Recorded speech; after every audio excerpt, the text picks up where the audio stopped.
a wonderful African lady was born. What is becoming significant about this lady is what we are meeting here today to talk about.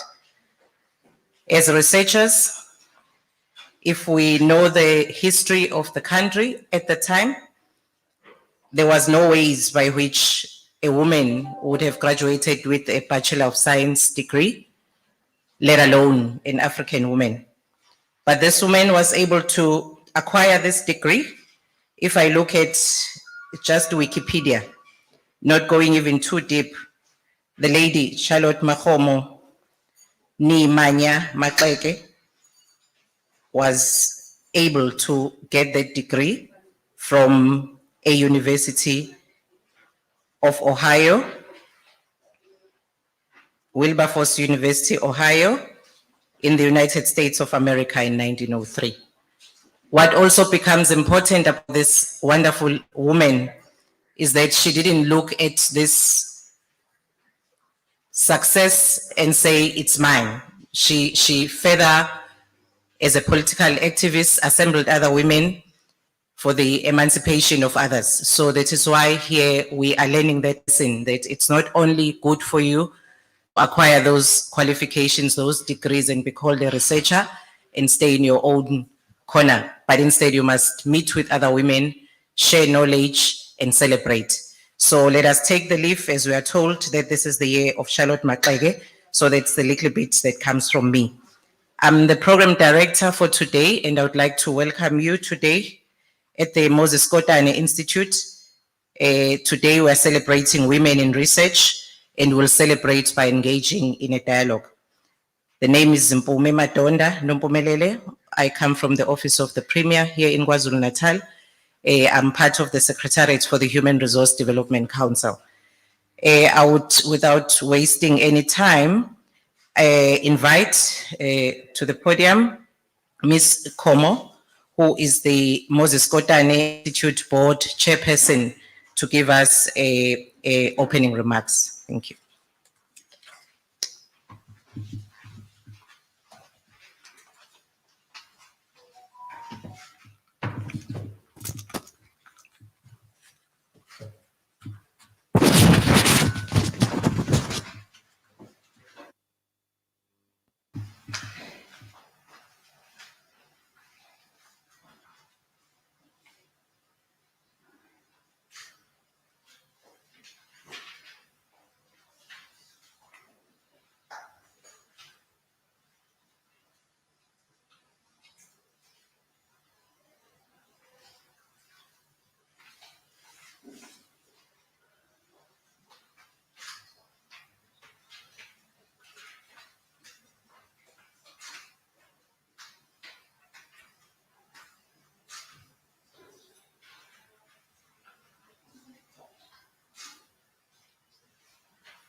Is the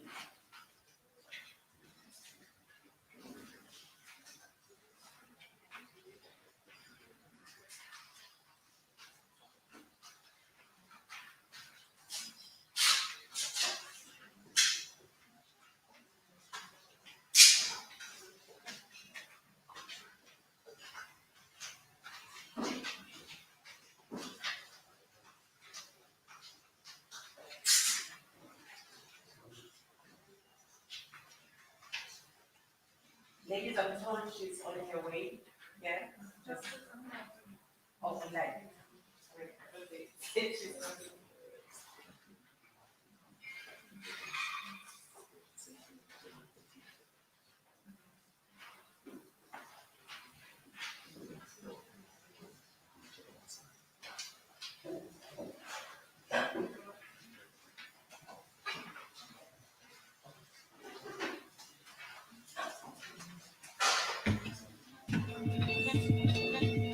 There seems to be some connectivity issues, so we're living in a virtual space. I thought the coming in meant physically coming in, but we'll ask the Chief Executive Officer of the Moses Kodana Institute, Dr. Thandeka Ellenson, to give us a word in opening remarks and words of welcome.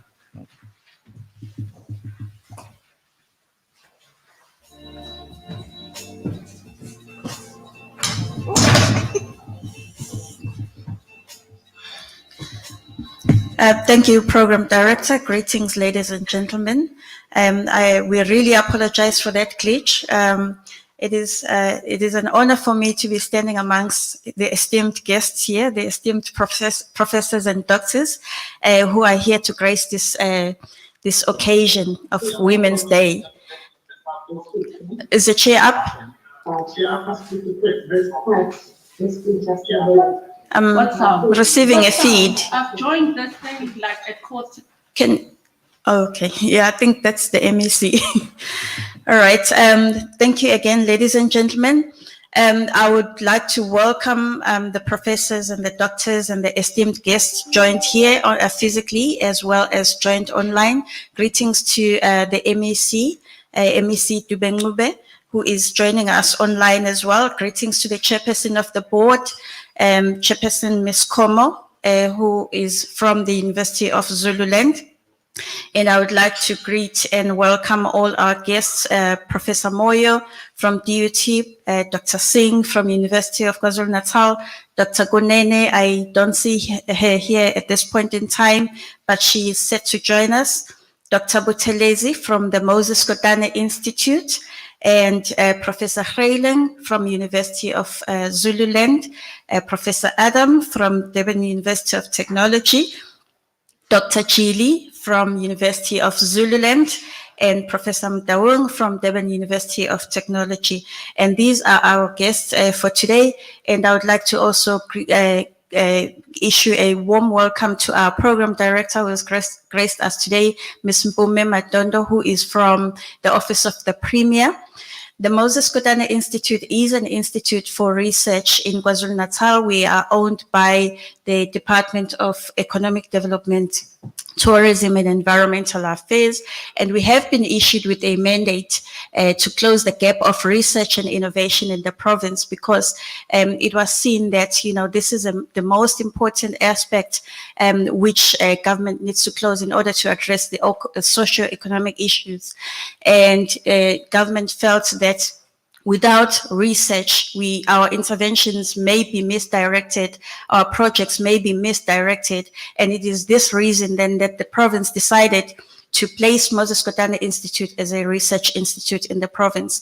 So we are here inviting all of our stakeholders, our institutes of higher learning, to join hands with Moses Kodana Institute to solve socio-economic issues in the province using research and innovation base. And it is for this reason that we are here today to have this dialogue as women. We know that men are also important, but we thought, let's start this dialogue with women and say, what is it that we can do as the Moses Kodana Institute together with our stakeholders to solve these problems in the province. Now, we know that women are the backbone of economy in the province. We know that we have mostly women-headed households who are the nurturers and who carry the womb and who carry, you know, the children in their womb. But they don't only do that; they carry the economy in their womb, because mostly women are economically active and they make sure that children go to bed, you know, with food. They make sure that children go to school. They make sure that children are educated. They make sure that their husbands and their men go to bed, you know, having eaten. So it is this reason that we consider women as very important as Moses Kodana Institute. And it is for this reason that we decided that on the 31st of August, 2021, we will have this first dialogue where we try to talk and have a dialogue about the issues about research, and issues that research can address, you know, social issues that can be addressed by research. And today, of course, our theme for today is we asking what are we missing, in as far as research is concerned, what are we missing and how can we make an impact economically. So with those few words, ladies and gentlemen, I don't mean to speak on behalf of the chairperson because I haven't prepared anything, but I would like to warmly welcome you to Moses Kodana Institute. Feel at home, observe protocols, COVID related protocols, and enjoy the session. Thank you very much.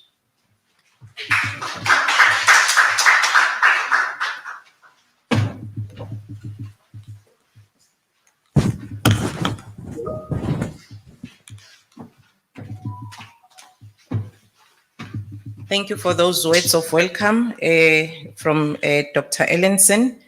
And also now we're going to know that we are welcome here. We can feel comfortable and enjoy being hosted by the Moses Kodana Institute. It's also clear why research is important and why it has been elevated as a strategic area of priority by the province. And now she has also indicated to us that the theme is to try and engage among ourselves, answering the two questions. What is it that we are missing in our research pursuit and how can we make an impact? So in order for us to know where we are at in terms of the status quo, I would like to invite Professor J. Adam to come and address us on the state of research in KwaZulu-Natal. Professor is a specialist. She is a specialist in research ethics, and she does that in a number of areas, but her academic qualification, she has a doctor's degree in the field of clinical technology. Because of that experience also, she has been able to assist a lot of institutions who are involved with research to establish their research committees. I'm not going to, for purposes of time, to read through her own profile. I think it will be made available, but we are gladly appreciative of the fact that she is here with us, and she is a big part of the Moses Kodana Institute because she is Deputy Chairperson of the Research Ethics Committee at the Moses Kodana Institute, and she also supervises research in other institutions as well. So the learning goes on, research is important, and she's going to come and tell us how do we fare as a province in as far as research is concerned. Professor Adam, is she online or physical? Okay.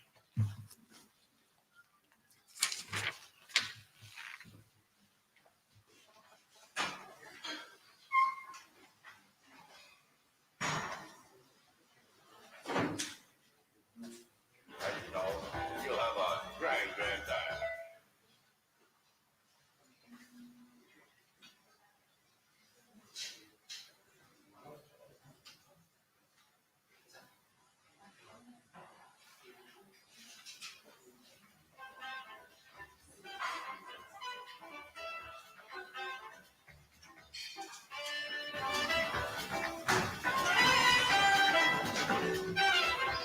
Before we go on, we'd like to say hello to all our wonderful people who have been so nice to me through the years, have been dancing and swinging, and all I can say is, ladies and gentlemen, keep playing all the beautiful things we know you enjoy.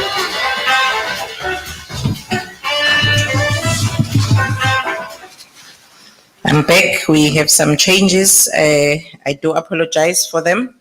We are going to commence with the panel discussions, followed by an address by the Honorable MEC, Dube Ncube. So may I then invite the chairs for the first panel discussion, facilitator, Ms. Perusha Govender from Trade and Investment KZN, as I invite her to come and join me here. I would read a little bit from her bio. Perusha Govender is an economic development practitioner, a gorgeous lady, as you can see her, originally from Durban, so local as Lekker here, South Africa. She specializes in business analytics, and she takes interest in marketing and communications. Also very interested in assisting small, medium, and micro enterprises, especially in the manufacturing sector, to start up and also to continue and possibly grow, and also to assist them to face the challenges of the fourth industrial revolution. She also is part of the NPO because she doesn't believe that she should just focus on economic development in her area of work. She mixes with other women so that they can serve the public together and the community in business and also learn from each other. So, ladies and gentlemen, I hand over now to Perusha.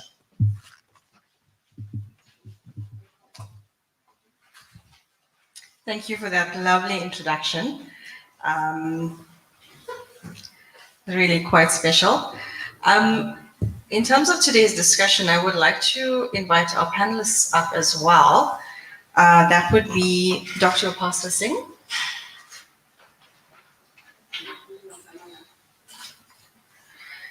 Professor Sibersi Samoyle.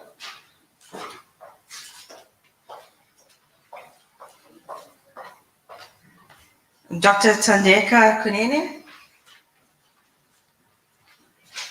And Dr. Simpirea Battalizi.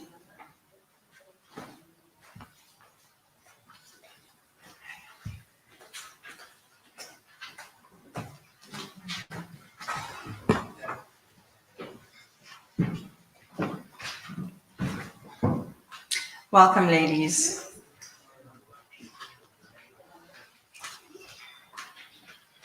Now, I've got these bios in front of me, and you have to, let me just read this out because I want to do justice to these phenomenal women sitting in front of us.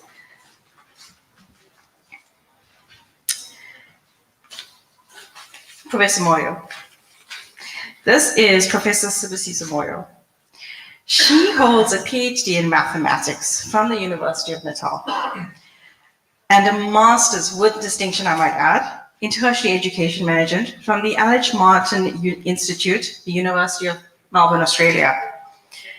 As a scholar, she is published widely in the mathematical sciences with a focus on differential equation and optimization problems in international peer-reviewed journals. You see why I had to read that out for you. She's also successfully supervised postgraduate students and continues mentoring emerging researchers. With the DUT, she served in various capacities and levels as associate director and associate professor in the Department of Mathematics, Statistics, Physics. She's a director, research and postgraduate support, and was also appointed as deputy vice chancellor, research, innovation and engagement at DUT in 2017. After acting in that position, she's currently associate editor for the Journal of Higher Education Policy and Management. So I'm actually going to stop there because it's quite a lot more, and she is a fabulous, empowered, beautiful woman. I think she deserves a round of applause for that. And next up, we have Dr. Simpirea Battalizi. She has a PhD degree in science obtained at the University of KZN. She's also published her research work in peer-reviewed journals and has presented her research findings on numerous local and international conferences. Dr. Battalizi has vast experience in both public and private sector. She's worked at the South African Sugar Association for 6 years as a resource manager. That's really important. I'll tell you why later. As a resource manager, her position entailed financial management, providing strategic leadership, resource management, thus ensuring effective and efficient use of available resources. So Dr. Battalizi has 8 years of experience in lecturing, training and development, and strategic leadership and curriculum development. She is now working as head of research at the MKI, and she's been with the MKI for 3 years. So welcome and well done, ladies. Our discussion today is going to be around what research we have missed in growing the provincial's economy. So in my understanding, especially working at trade and investment, we work in application to the provincial growth and development strategy. But in our work and findings, we've looked at previously or prior to 1994, South Africa based themselves a lot on the services sector as well as manufacturing. But in terms of the resources, primary resources like in the mining sector, like gold and coal and lime and diamonds, everything's been exported. I think we have another panelist.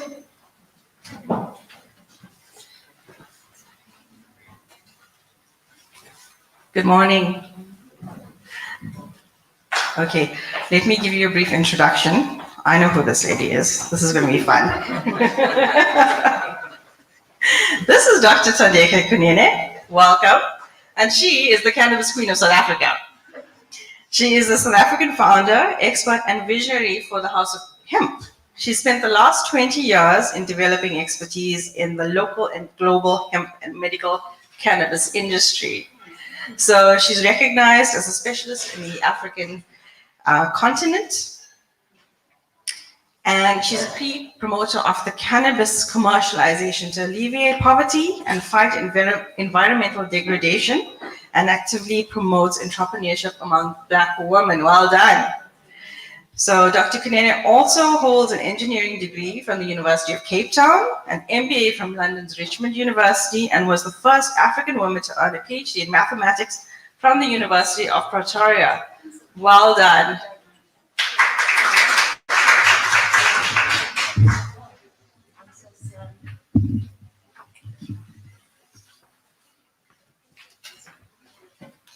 Okay, are we ready? So our topic for discussion today would be based on what research we've missed as a province and in terms of growing our provincial economy. Like I was saying, with working in the trade and economic environment, what we've noticed that prior to 94, we were looking mostly at our local resources, but exporting them. That would be the gold, the coal, the lime, valuable resources. Even with the manufacturing, especially the clothing and textiles, what we did was we manufactured and we exported. So South Africa really did depend a lot on imports, which has caused a problem for us because we've got a huge trade deficit. So as we grew into our democracy, these sectors were still kind of highlighted, and we've battled as an economy in South Africa with the influx of imports. Our manufacturing's trailed off. Our machinery and equipment's actually been old and outdated. That's why the DTIC has looked at incentives for encouraging new equipment and machinery, and our skills lag began. So in terms of what we can do, I think, let me pose this question. Let's go straight to Dr. Kunine. This is why I said you were important, because you worked in the resources sector. So can I ask this question to you? As a researcher, can we look at exploring these gaps? Thank you, Chairperson. I certainly do think that we should. As you indicated that our precious minerals are being exported, and yet here in KZN and here in South Africa, we do have the capacity to actually process all of these precious minerals and precious elements. But the problem is, with the exporting, then now we are relying so heavily on import. But also what we need to understand is that with research, we understand that with research comes output or product.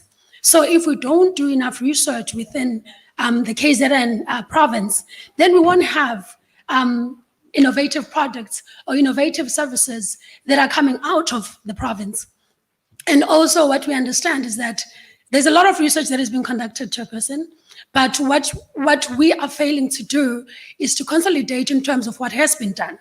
So MKI conducts research. Before MKI was a research institute, other organizations were conducting research. There's a lot of research that is being conducted in institutions of higher learning, but then what happens to that research? That's a question that we should be asking ourselves. What happened to that research? So then what ends up happening is that we end up reinventing the wheel, so to speak, wasting the limited resources that we have. So what then we need to do is start thinking really strategically in terms of consolidating the research that is being done within the province, see what has been done, what needs to be modified, or what are the gaps that are currently existing in terms of research, so that we focus on those gaps rather than reinventing the wheel. And also we have to start really thinking strategically in terms of the blue sky research that is being conducted in Institute of Higher Learning. Let's conduct research that will have impact, research that will be valuable to the province, research that will materialize into something tangible. I'll make an example. When I was a master's student or a PhD student, conducted a lot of research, coming up with alternatives in using chlorine for wastewater treatment. But then if you ask me today, Dr. Battalizi, what happened to that work? It is just sitting in the shelves at UKZN gathering dust. Yet, that work should have amounted into some sort of commercialization or some sort of production. Then that category falls under what? Innovation. So if we're serious about innovation, we really need to start changing our mindset.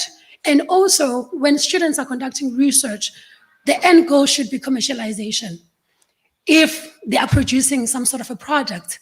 And also the end goal should be, what is it that research is doing in terms of addressing the issues that we have within the province, be it poverty, be it unemployment, or be it inequality.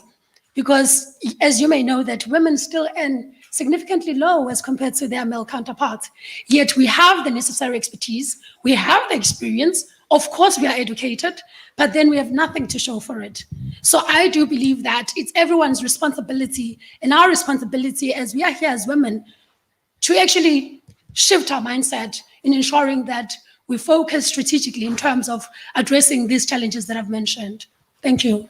Definitely, thank you. So I like the idea of taking research that fills a body of knowledge, but giving it that leeway so it turns into a commercialized project, which is quite important. So I'm going to go to the DUT now. In terms of what is out there in terms of education, Dr. Moyo, why is something like industrial design and manufacturing as a whole not integrated as efficiently into universities or tertiary programs? Thank you so much.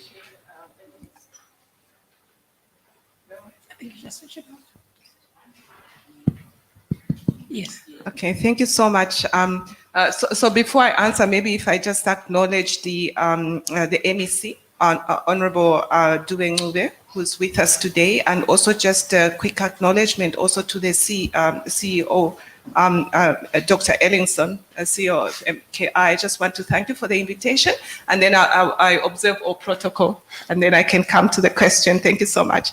So the question that you ask, I think when you talk about universities, for me, I think what's important is, first of all, setting the whole research agenda. We have to start from that conversation. Mm-hmm. How do we set the research agenda for the province?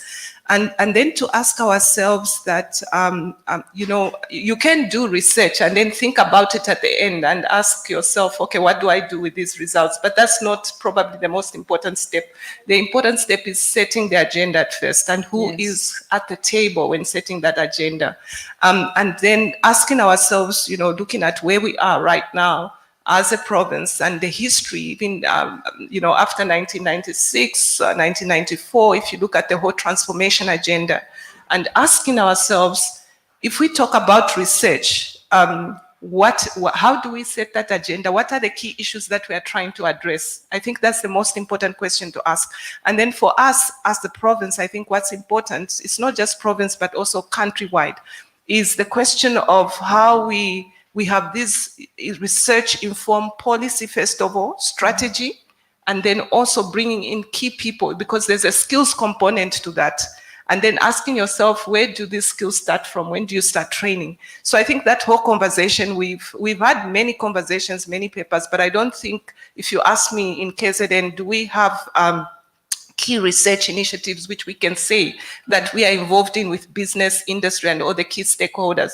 I don't think so. We have many studies, small pockets, but we Yes. don't have well set up projects which look at initiatives which are longitudinal, which look at trends so that we can intervene at the right step.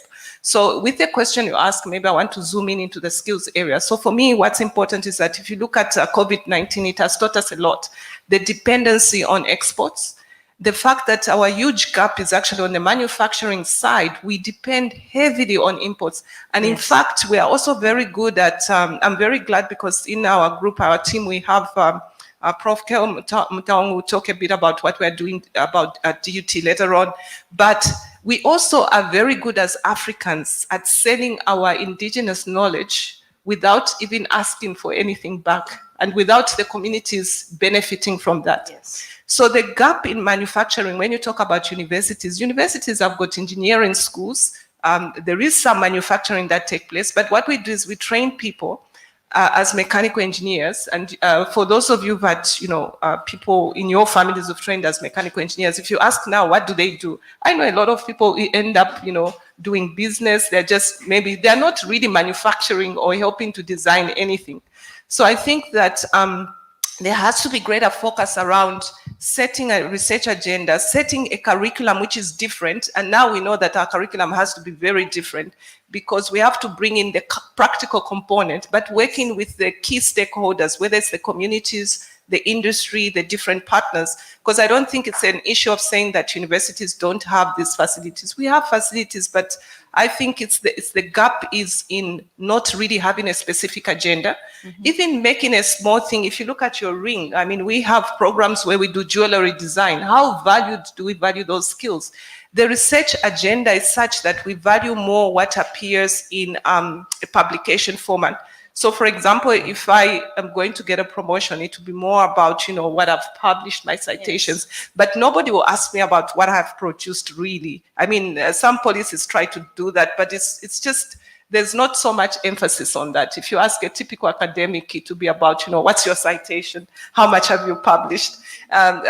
And if you have a product or something, it's not, I don't think we attach value. Yes. But I think our biggest loss is I don't think we really appreciate the richness in resources that we have. And there is a book which some years ago, I think it's by somebody, my namesake. I know she's related probably to my husband, but I never checked. It talks about bad aid. You know how you get bad help? Yes. You can get help, but help which is bad. So these deals, it talks more about these deals, which we do. I'll tell you about the book later if I manage to Google. It talks about, how we sign off our resources to other countries. I'll not mention which ones, mining resources. And then we import them at double or 3 times the price when we get them back. But if you look at the skills that those miners have, that people have actually, and we don't really skill our people to do that. But I think COVID-19 has taught us in many ways that something can happen. Even when you check during the looting, for example, the food supply, people couldn't find food. Some people were buying bread suddenly at 75 rands in the city. Just a small thing. So we are very vulnerable where we are until we start talking about setting a real agenda which addresses the key issues and the skills gap. And the science skills, technology skills are not just about producing, a chemical in the lab. It's about just even the basics, like some of the hemp, which she's going to tell us about. So I think that, so maybe let me stop there to give a chance to others to say something. Thank you. Okay. I understand from where you're coming from, because what you may be saying is that if you look at foreign direct investment, you look at the bigger companies that set up business in KZN, they're just manufacturing their product here. Where does the idea come from? It comes from their home country. Why are we not encouraging the ideation workshops so that we find the gaps here? We sit and workshop and say, you know what, there's an idea, let's take it forward. How would that kind of play a role? How can we in SA turn those tables around? What do you think, Dr. Moyo?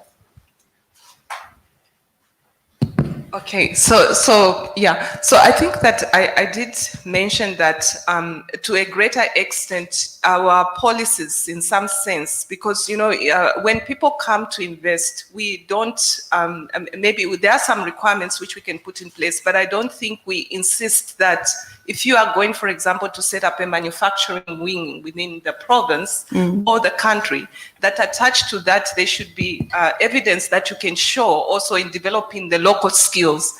We have people with ideas, but the critical thing is that, in terms of trying to find help in terms of land, for example, finding spaces to rent when you need to start up, finding the initial investment in your, we know that, yes, you can access, funding for starting up your small business, but the real issue is about land. I'll give you an example. So at the university currently, there's a program which, we think we've done the prototype for that and we need to scale up.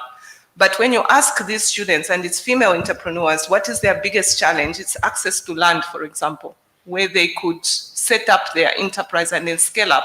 So then finding that gap between venture capitalists, people who would be interested to help you to scale up, because, to scale up, remember, you need manufacturing equipment, you need to have land where you're not paying a huge rental, in order to run a sustainable enterprise. So there is a gap, I think, in that area in terms of trying to find that translation in terms of having access to land, having access to facilities. And I think that's where the idea of having these hubs, innovation hubs, help us to scale up, to have a space where people can do a prototype. But when they need to scale up, they need to get out of that space, so that they go into the real scenario to set up their enterprise. But there is a gap there. But I think also policy, policy is so important. When we, a few years ago, 2 years ago, we had a chance to visit one of the provinces in China where they produce a lot of they do a lot of 3D printing, where they produce a lot of, your limbs, if you have a broken arm and so forth. And one of the things we're asking them, they were training, this university, Anjin Vocational Institute, trains students on the manufacturing side. And one of the things they told us is that for them, when it's a student entrepreneur, they have a gap like 5 years. When you're starting the first 5 years, there's a different tax system even. You don't pay the same tax as somebody who is, already established, to give you time to build up your industry. So there are just different, I think, mechanisms which one can put in place. There has to be intention on policy level from the government side, but there also has to be the environment itself to be enabling to make people succeed and think otherwise. At this stage, we are consumers. We are more consumers. We just want get by, receive whatever it is already made and then use it. But we don't want to be involved in the actual, our culture in our heads. It's like, if I go somewhere, I don't want to make it myself. I just want to buy it or smoke it. Already done. Thank you so much. Thank you. But interesting that we're having this particular discussion, because my organization, Trade and Investment, KZN, we actually assist with these ideas. So, our minimum is a 50 million rand investment, obviously not designed for the smaller businesses, but there are incubation hubs that we can look into helping.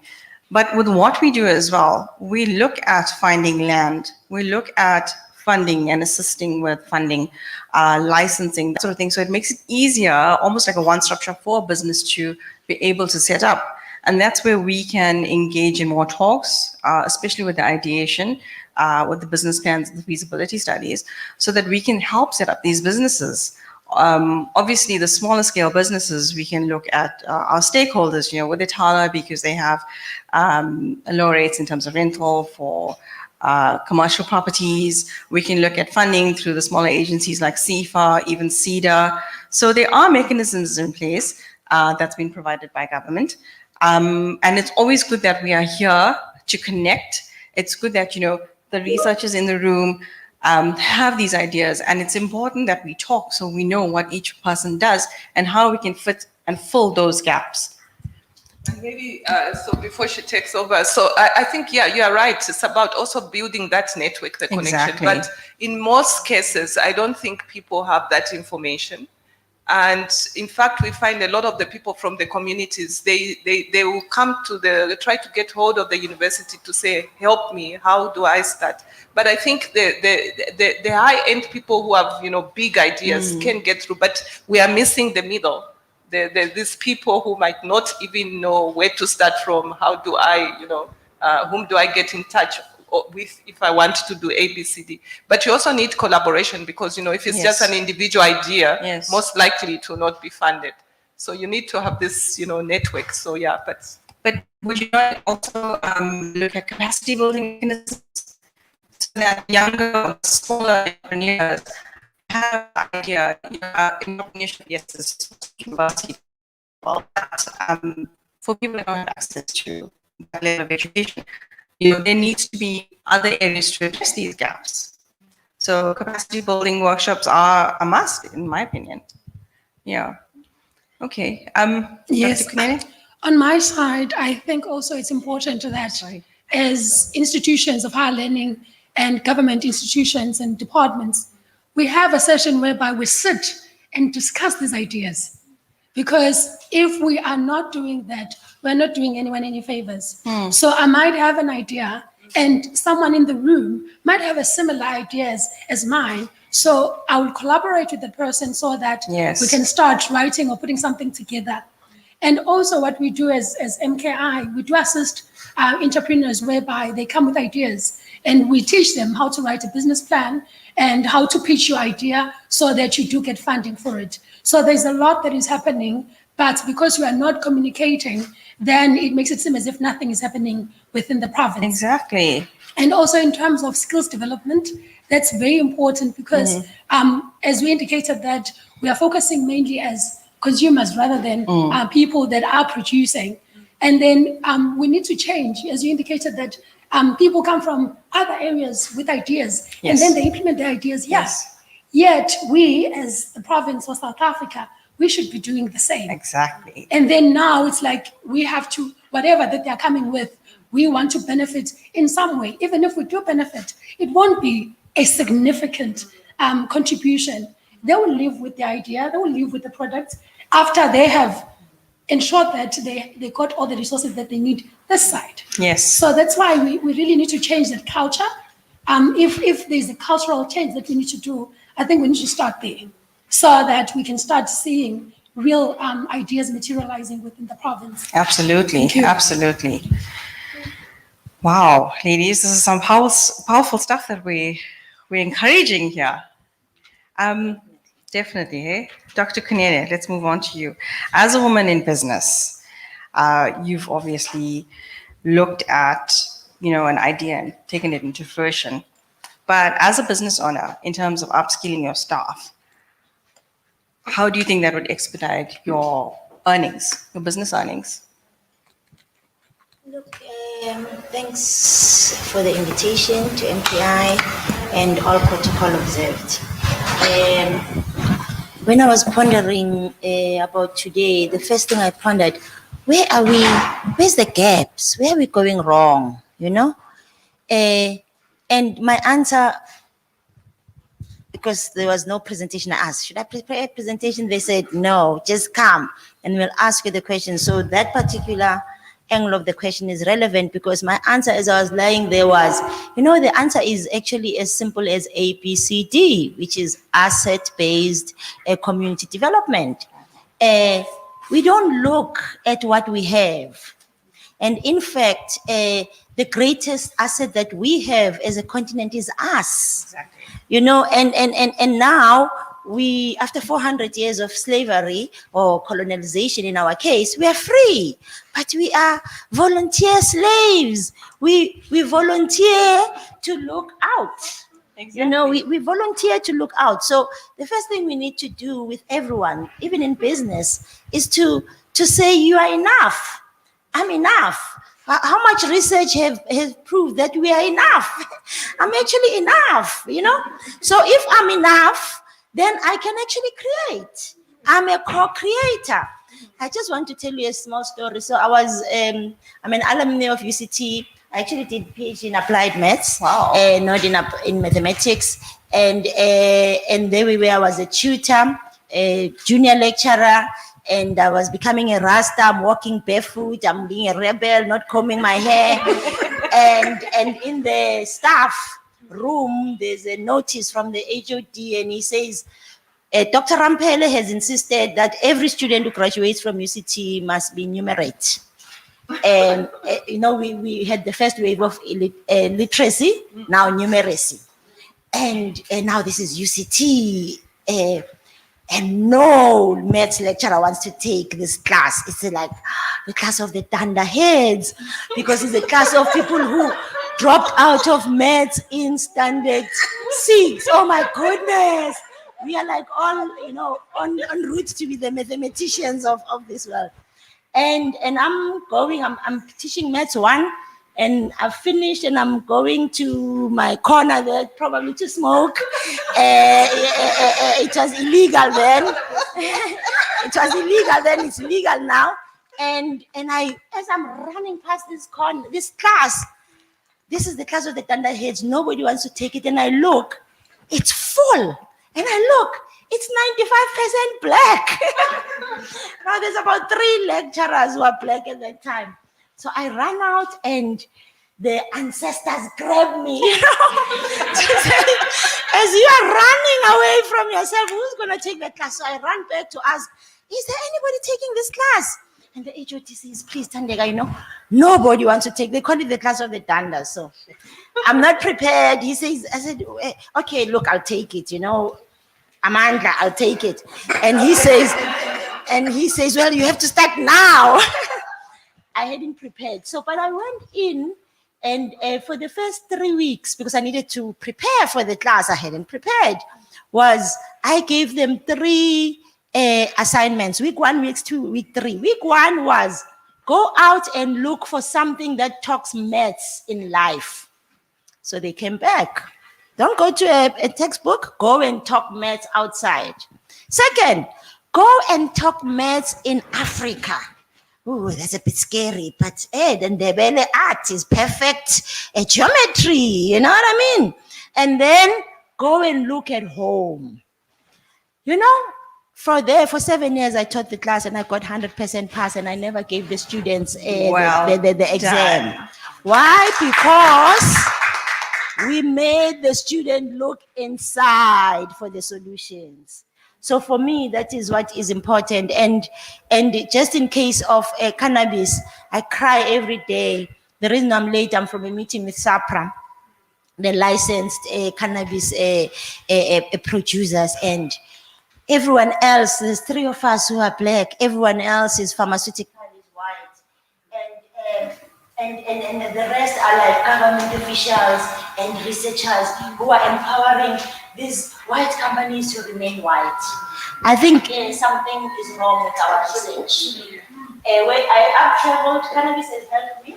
I studied maths, but I ended up with cannabis because mathematically cannabis can help remove our poverty. I've done the models there. But after doing the models, nobody looks at them. They always call me the cannabis encyclopedia or the people's doctor. And I've presented in parliaments, my goodness, nobody takes the models. And the models say, let's look into ourselves. At this moment, the reality, people, is that cannabis was always here. Today, there was some pharmacologist who said, when I said in the meeting this morning, I said, excuse me, SAPRA, could we find a way to make the license holders buy from the IKS traditional growers? And this woman dared to say, I'm sorry, but Dr. Kunine, but we must know what these IKS people will be growing.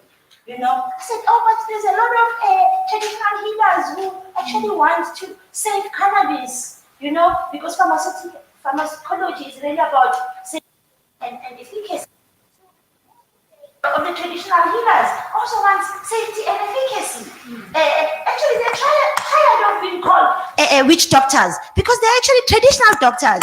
And then the woman says, safety, especially to them, because they must know what they're giving to the people. It's them who treat most of our patients in South Africa. So look at the situation that we have. We have our doctors not acknowledged, our science not acknowledged, ourselves being not enough at home. So I would say the first class, like I did with my maths, I became very popular. I was barefoot, no comb. I was a radical class, and my class was packed by the lawyers, by the social workers. I'm sorry, I didn't know lawyers and social workers didn't understand numeracy until then. But why they could sit with me is because I said, find the maths in the law. In fact, go and find it in Abenguni, in your people. So, capacity development, we have to say to ourselves, yes, I can.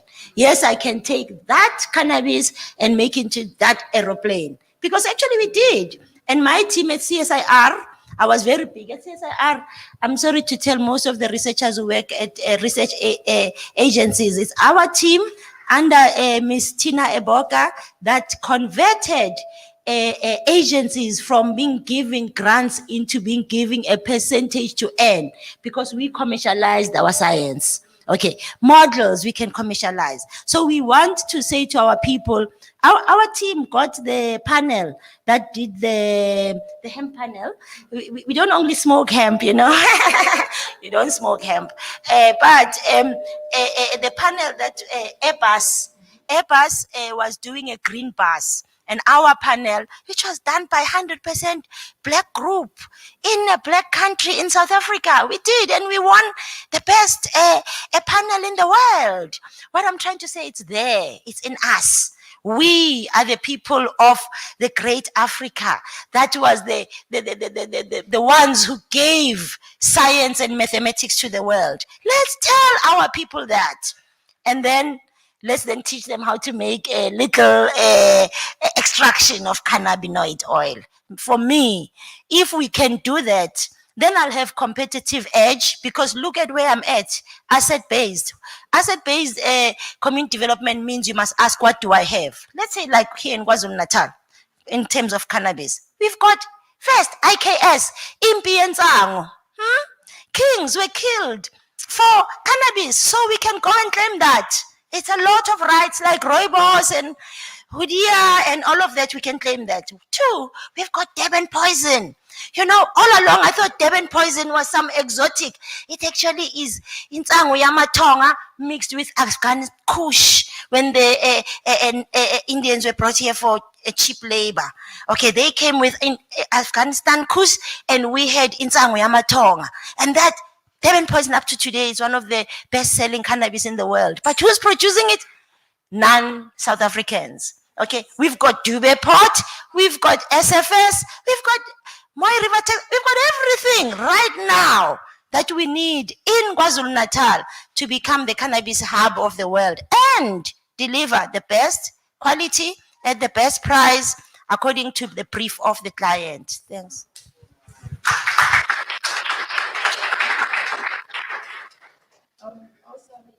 I was making up for being late. Ladies, this has been... Hi? Okay. This has been quite an impressionable discussion. And I'm sure that from today, we're going to take these wonderful insights and turn it into something tangible. Hey? I mean, okay, I'm not a smoker, but I was at a concert once and Snoop Dogg actually said Durban poison was the best. I mean, it's Snoop Dogg. So from what I've taken today is, and I think many of us as well. Got to say something. There's also Puze Chemis, who also has got a cannabis song. Oh, you understand what I'm saying? So in terms of what we're looking at today, we need to find those gaps. Find those gaps, but commercialize it. Take it to the end game. We need to network. I mean, look, I didn't realize that I could take my clients that needed some training and send them to you, which is awesome. It's amazing. And own it. The grass is not always greener on the other side. Why are you as a person, why are you as a woman stopping yourself? Sometimes you're the barrier to everything. Maybe look past that. Look at what you have. Don't be so hard on yourself. Make it happen, ladies. We can all do this. Thank you so much. This has been fabulous. And I hope everybody's feeling a little bit more empowered after today's session. Thank you. Yes, we can.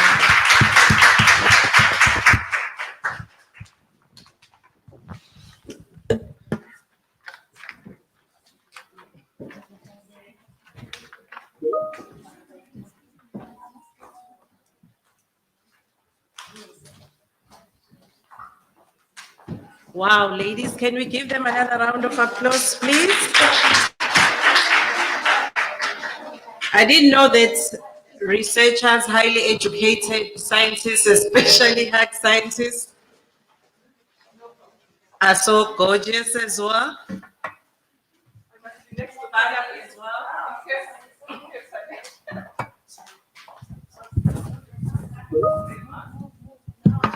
Yeah, girls, please don't forget about the masks. Please, we don't want negative publicity. Observe. Okay. We're going ahead now with the program. We're multitasking, typical of ladies. Can you hear me? Social distancing and We did mention that there is a change in the program. We are now, whilst we digest what was discussed in the first panel discussion, we would like to invite our keynote speaker, Honorable Ms. Nomsa Dobe-Ncube, who is currently the member of the Executive Council for Finance in the province of KwaZulu-Natal. We know it's the year of Charlotte Maxege, learning from her as well. She is not just a politician. She is not just a local girl, but she is also very interested in studying. She currently holds a master's degree in public administration from the University of KwaZulu-Natal. And she's a lifelong learner. She's continuing with her studies, and currently she is also studying towards a PhD. We spoke about the importance of influencing policymakers. She's a policymaker. Her history in politics comes from local government. She was a mayor of eThekwini, a metropolitan municipality. She also has been a member of the Executive Council and MEC of other portfolios like local government and traditional affairs. She also has been in economic development, tourism, and environmental affairs. She's very fond of protecting the environment and making sure that it is sustainable for today's generation and the next.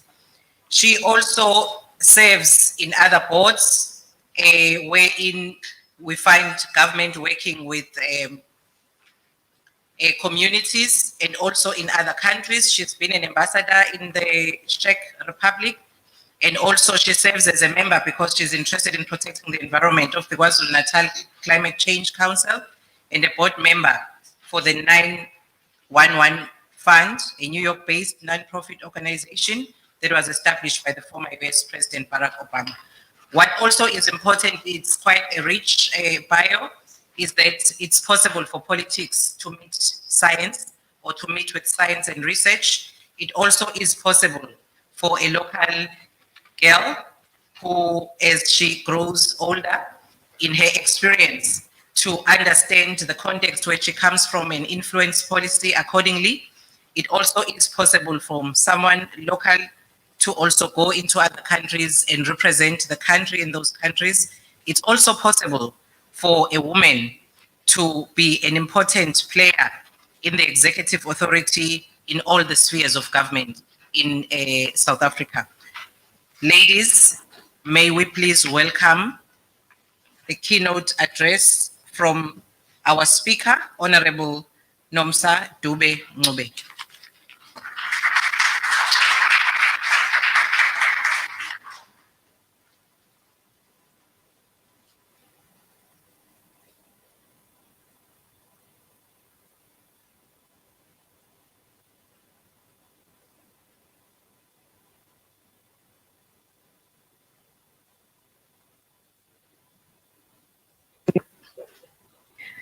Good morning, everybody, program director and all the distinguished guests. I wish to apologize for joining you after some time due to technology. This morning, I do wish to acknowledge the presence of all the distinguished panel members that are present there this morning. The chairperson of Moses Kotane Institute, Ms. Komo, the deputy chairperson of the MKI, Professor Adams, the CEO of Moses Kotane Institute, Dr. Ellenson, the facilitator, Ms. Governor and Professor Nkonki Mandleni. I also wish to acknowledge all the professors, doctors, the academics, the captains of industries, and all the learned ladies and gentlemen, and as well as the members of the media. I really wish to say Malibongwe igama lamakhosikazi. It's quite a pleasant honor for me. At the onset, I do wish to appreciate Program Director, my appreciation to all the women who are part of this dialogue and those who are also following us from the various media platforms. I do wish to thank you very much for this historic Women in Research dialogue that you are holding here today. As I was preparing to come to this dialogue, but also having listened to the panel that has just come before me, I was really excited to see the excitement, but also the vibrancy of women when they are together, to see, you know, the kind of ideas, the kind of synergies, but also, you know, the innovation that gets to come from women when they put their heads together. And the institution that has also released the reports like the MKI. And we know that MKI has released a number of reports that have had a groundbreaking impact in our province. I can think of one actually report that was released by MKI, I think in 2019. When we launched the gender-based violence in Inanda. As some of you might know that Inanda continued to be one of those areas in our country that is unfortunately known as a capital of highest number of registering gender-based violence incidents, and MKI was part of the team that came up with that research that actually pointed to a number of socio-economic issues that were related to why that area has so much problems. The culture of alcoholism in Inanda contributing to the high number of abuses of women and children. And as a result of the research from MKI, it saw the government, you know, holding hands with various businesses, with various SAPS and community members installing what we called the remote buttons called Memeza as well as the cameras that were installed in various taverns there that were to help women in case they found themselves in trouble. They are able to press the button, and at the press of the button, the police are able to come and help them. And also those cameras, most of them have got GPS to allow the police to be able to identify the exact area where, that a person is, but also even those, high mast lights we installed, and it prevented a lot of loss of lives and injuries and suffering by a lot of women and children.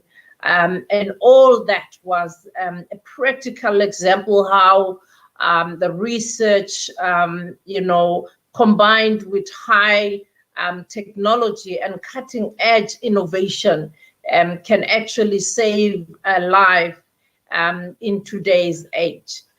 So ladies and gentlemen, I'm highlighting this just to show practically how really it is important, how important it is, the subject that you are talking about here today, and how important it is that as government we have this institute such as the Moses Kodana Institute. And I do wish to pay tribute to the institute, which is headed by my sister Tandega and the whole team, by always finding innovative and creative ways of research. We've had a number of other research papers, such as the research that was done working with businesses to also find out the skills gap that we need in KZN, that we need to find in order for KZN to understand as to what is it that we need in order for us to change the fortunes of KZN, to align ourselves with the economic growth, or with how businesses need to invest in KZN. So it is very important for organizations and to shape and steer themselves.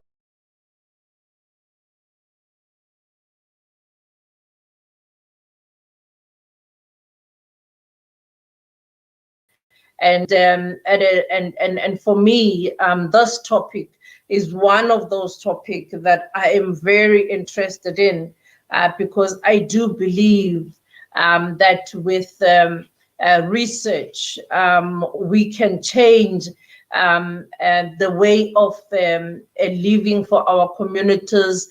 We can change most of the socio-economic and political challenges that are confronting our communities and our women on the daily basis. And these challenges are more prevalent, facing women in the third world countries. We've seen in sub-Saharan Africa in particular.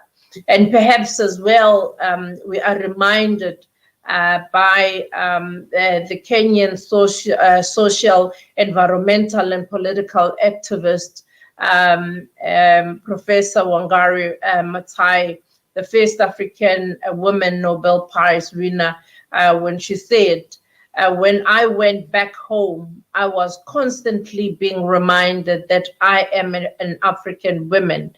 And so there are certain things that should do, certain ambitions that I should not entertain. That was a problem for me, because I had never thought of myself as an African woman, never thought of myself as a woman to begin with. For me, the limit was my capacity and my capacity. And these are the things, ladies and gentlemen, that as African women, that I wish to talk about, our capacity and our capability.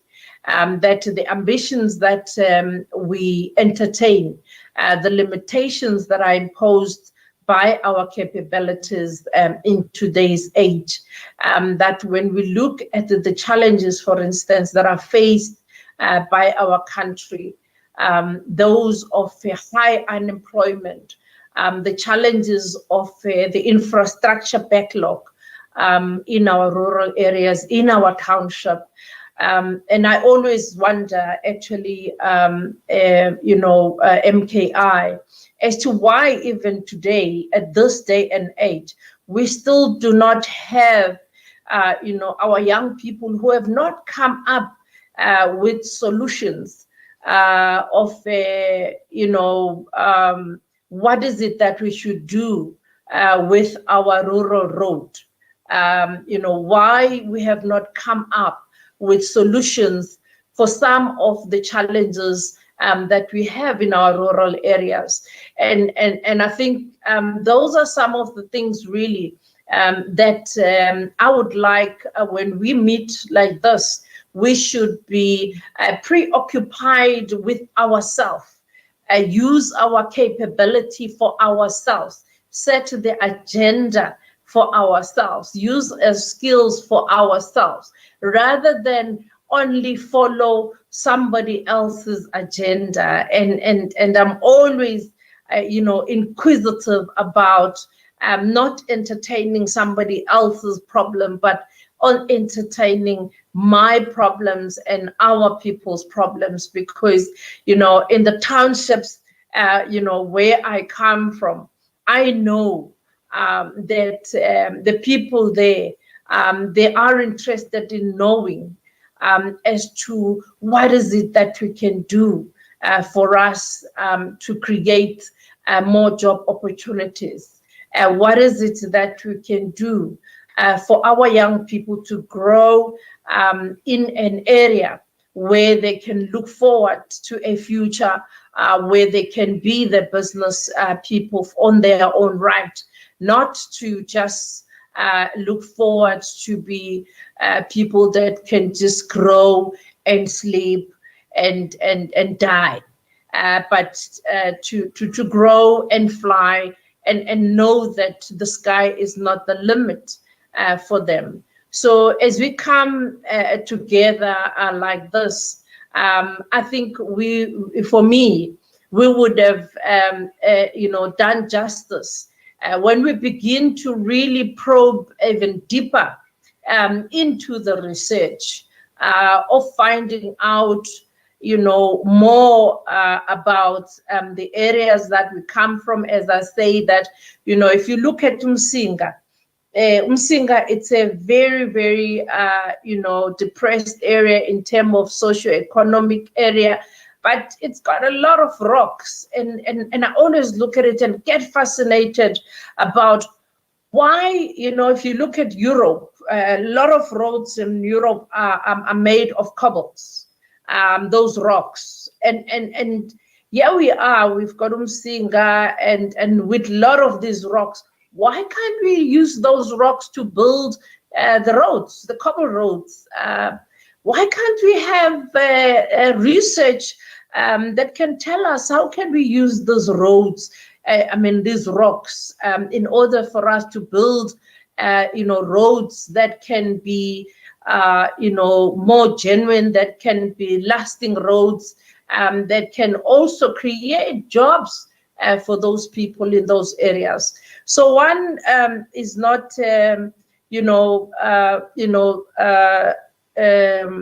doubting the work that is being done by a lot of other research fellow, colleagues that are doing a lot of good work. But I'm trying to pose a question that say, probably there's a lot that we still need to explore. There's a lot also that we can still do for us to have an impact in the lives of our people out there. And this brings me to the very critical aspect of my speech, which now deals with how, as government, academia and industries and non-governmental as well as governmental organization can play a meaningful role in the research, intertwined with the lack of research funding. I know that in many instances, there's lack of research funding. When as government fiscus is as tight as it is, the first things that usually get cut is skills development. But I'm sure we can be innovative, and I'm sure we can also begin to change that and say, if we were to even save a government's fiscus, and if we were to stretch that government rand, we need to be in the cutting edge of coming up with innovation, with coming up with even more of a well-researched solutions, so that we don't have projects that are not sustainable, so that we don't have, projects that you see them after a short while that are standing there, white elephants, because they were not well researched in terms of the particular areas where they are, where they've been built, or where or the communities where they've been put, or for that particular communities where those projects have been put. So I think there's a lot of room for innovation, particularly at this time in our country, where there's less resources to go by, but also there's more and more challenges that are confronting us, wanting and needing us to dig deep into our brains, and needing us to look further for more solutions that can bring about change. And I do believe that all of us having gathered here, we can bring that change that is so much needed by our communities. And we will achieve this through practical approaches in research development, information sharing session like what we are having here today, funding of women, particularly women research based project that will be designated by us as government, but also by MKI. And I'm glad that we have Dubai Trade Port as well as other government entities that are here, that will also ensure that moving out of this seminar today, we will really begin to take research work more serious for us to find solution.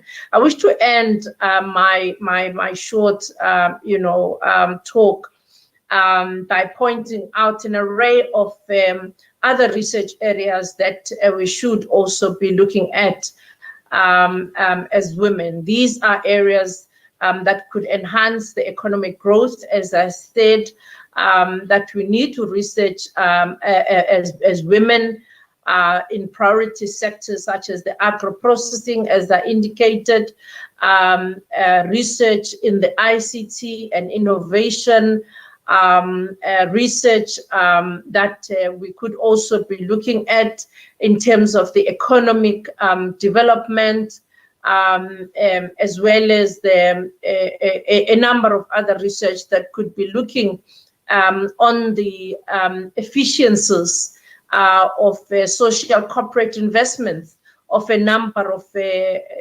companies and agencies that we are working with, and to what extent are those corporate investments making impact in the communities that we are working with. And I guess if we were to look at that and say to what extent are women participating in the economies, and which sectors of the economy can fast track women empowerment. And I believe that those research can find expression in terms of looking at the fourth industrial revolution, but also looking at gathering information that could further enhance the KwaZulu-Natal innovation, but also KwaZulu-Natal's capabilities of furthering, our own capabilities and our own competitive advantage as we are the coastal province. I would also want to say that, our girl child in KwaZulu-Natal, are some of the areas that I would want us to not forget, that we have many girls that we still need to close that widening gap that we see in our girl child. We know that the digital infrastructure is critical for us to learn everywhere, anytime, anywhere. Technology is important for women's economic well-being, given that women are underrepresented amongst the poor. They are also underrepresented amongst entrepreneurs. Many women, especially in the rural areas, have problems with mobility and technology that is provided. And also, we know that, opportunities can be provided with the access to technology. So whatever labels we can give it, whether it's gig economy, automation, digitalization, robotics, artificial intelligence, I want to say that those are the things to me that really could enrich our research, but also our outreach to a lot of women, young girls out there. So I do wish to conclude by saying that as Provincial Treasury, we are also expected to allocate resources to the provincial, to the provision for the provision of health, education, water, sanitation, and roads, and all other infrastructure. And we therefore need researchers to make accurate data available in order for us to ensure that there is equitable allocation of these government resources to all our people.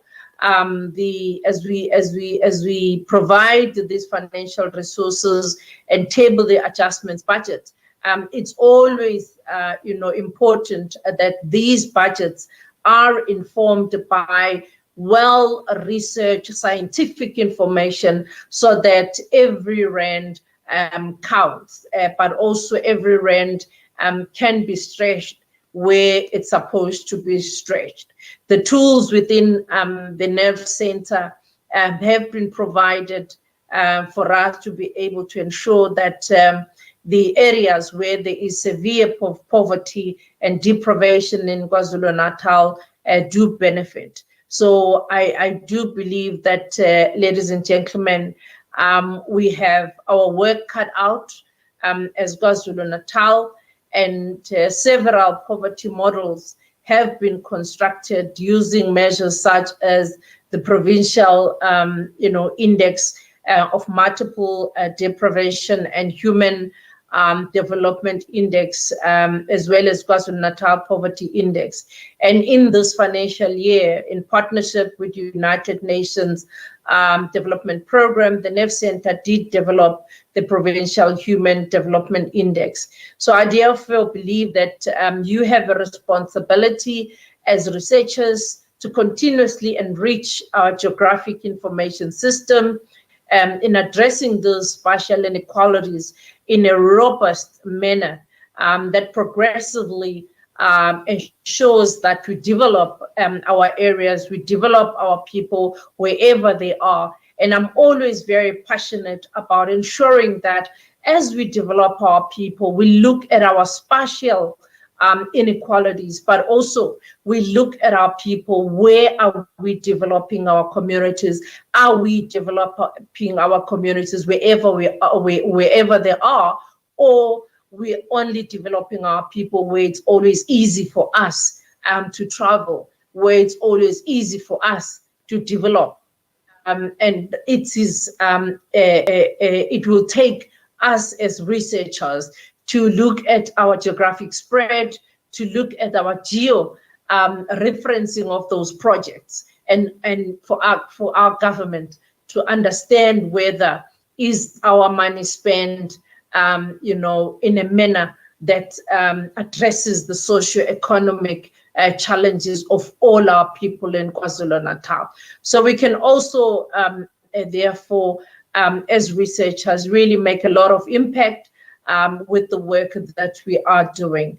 We need, as researchers, to ensure that we find a way of equipping women with the necessary skills to strive in a digital society. Let me also close by referring to the revolutionary Moses Kodana, after whom the MKI is named. It was in 1968 that he poses with these words that at this hour of destiny, your country and your people need you. The future of South Africa is in your hand, and it will be what you can make of it. And I wish to thank you for inviting me once more to be part of this groundbreaking dialogue, which I'm confident it will result in an impact, and in a resounding impact to the trajectory in the women research of KwaZulu-Natal. I wish to pay tribute once more to the MKI under the tutelage of the chair and the CEO for your relentless pursuit of the research excellence in our province, and once more to all the panelists and everybody who's going to be contributing here today. Thank you very much for always finding innovation and creative ways to inspire all of us towards research, no matter how much the challenges might be looking. I think it's more prevalent that we face mostly as women in those third world countries in general, and in the sub-Saharan Africa. Perhaps let me also premise my address by saying that it is important that all of us hold hands and also seek all this innovation by ensuring that we dare look back by, not holding hands at all time, and working by ensuring that each one of us contribute towards those women who are lining the streets, who are still looking upon us as we are gathering here today, thinking that there will be solutions for us or for them, so that tomorrow is better than yesterday. Thank you very much once more, Program Director.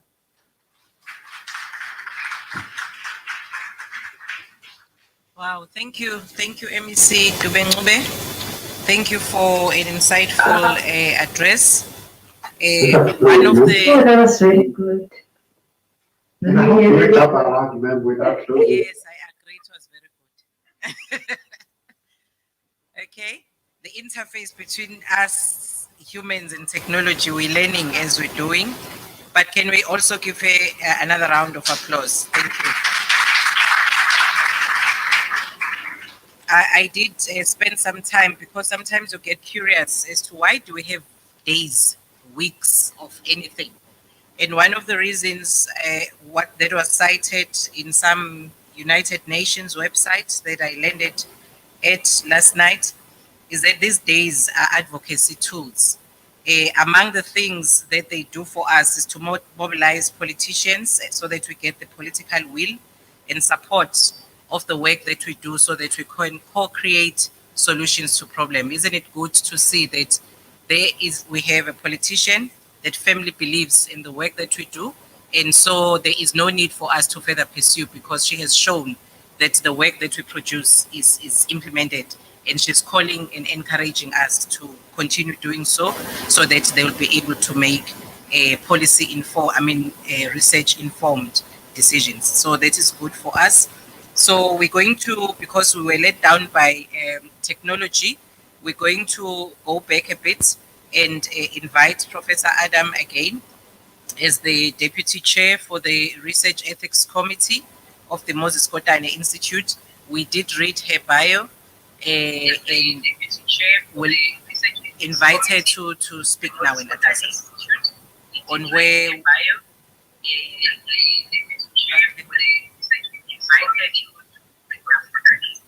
Okay, so she will address us on the state of research in KwaZulu-Natal.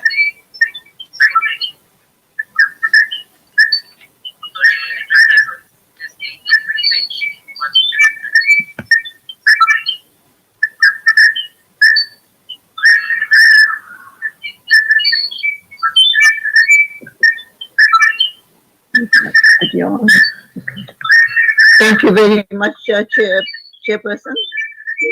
Can you hear me? Yes, we can hear you, Prof. We can hear you, Prof. Okay. Can you, good morning, colleagues. Good morning, distinguished guests. And can you hear me? Sorry, can you hear me? Yes, we can hear you. Hello, colleagues. Yes, we can hear you. Sorry, can you hear me? Yes. Yes, Prof, we can hear you. Oh, that's perfect. Okay, that's perfect. So I can carry on. Thank you. And just let me know if you can see my presentation as well, because that's important, because, we've got both, virtual and the people at this Dubai Trade Port, because it's difficult when we can't actually see the presentation. So I'm going to share my screen. I have shared it. I'm just going to minimize this so that you can see the screen. Can you see it, the presentation?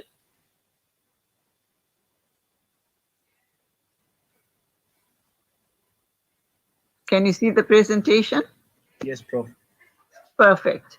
Okay, so I'll start now. Thank you very much, Chairperson and distinguished guests. I hope everyone had a wonderful, wonderful Women's Month this month, and we'll continue to have Women's for the rest of the year as well. So that's one thing that we look forward to. And just to go and, my presentation for today is the state of research in KZN. And that's what my main focus will be. So obviously, before we actually discuss the state of research in KZN, we're going to look at what research, women research in Africa is and South Africa, and then go on to KZN. So from here, just to the next one, yeah, Africa's women in research. Before we do that, I'd just like to introduce the area of study that I am involved in. I'm not involved in what I'm going to be presenting to you today, and it's the state of research in South Africa. Before we actually do that, there's certain focus areas that we need and to know, and these include the historical analysis of research in South Africa from past to current democratic dispensation. And we also there's another focus area that's very important, is quantity versus quality of research in South African institutions and scientific community. The next one is a question of who is publishing, what content and context, and where and how knowledge is published. The role of DHET in promoting research and the incentives associated to research output. The next aspect, which is important, is the impact of Western epistemologies in South African academic and research environment, even after 25 years of democracy and transformation. And the challenges that are associated with the conduct and advancements of research and knowledge that can be translated into action research in the South African institution and the scientific community. And last and not least of all, the most important one is the one that I'm going to focus my presentation today on, is the gender dynamics of research in South Africa as it relates to gender equality and women's empowerment in research that fosters translatable knowledge. Okay, and this is my focus today. Looking at Africa's women in research, well, this covers, KZN is under the Africa's Women in Research. So everything we speak about here, it also applies to KZN. Women scientists have a critical role to play in Africa's development, including pushing the envelope on gender equality. Many young women pursuing careers in science are aware that persisting gender inequality often severely limits them from achieving their potential and effectively contributing to developmental challenges. Although significant progress has been made globally in closing this gender gap in primary school enrollment, gender inequality still prevails elsewhere. For example, in the workplace and also in certain professional endeavors, such as builders, surveyors, architects, also in the field of tourism. So those are important to just note because that's where we need to actually get women involved in, occupying those positions and getting research involved in research in those areas as well. Women remain heavily underrepresented, as we said. The data from UNESCO indicates that only 28% of researchers employed in research and development globally are women. So we need to get this actually changed so that we can get more women or the same as men. It's only 28% currently, but these varies across different regions. Major gender disparities between women and men researchers are also evident in places of work and in the levels of responsibility, as I mentioned. Women primarily work in academic and government institutions. That's where you find them more, while their male counterparts are engaged more in the private sector, where they enjoy better pay and opportunities, right? And this is, you find it in UNESCO, and it is there. Policy, institution, individual factors contribute to this severe underrepresentation of women in science.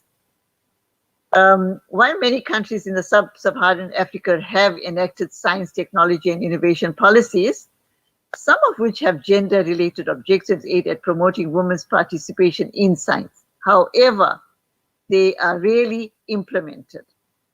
Lack of gender-friendly policies frameworks such as the provision of child care facilities at the workplace or the lack of career re-entry programs to encourage women scientists to resume their careers after taking a break to start a family contributes to women scientists abandoning the science profession and ultimately widening the gap in health research. So this is also an important point to note. This is reinforced by the failure to implement gender-sensitive promotion policies to ensure that women can advance in their care, in their career, actually. South African women in research.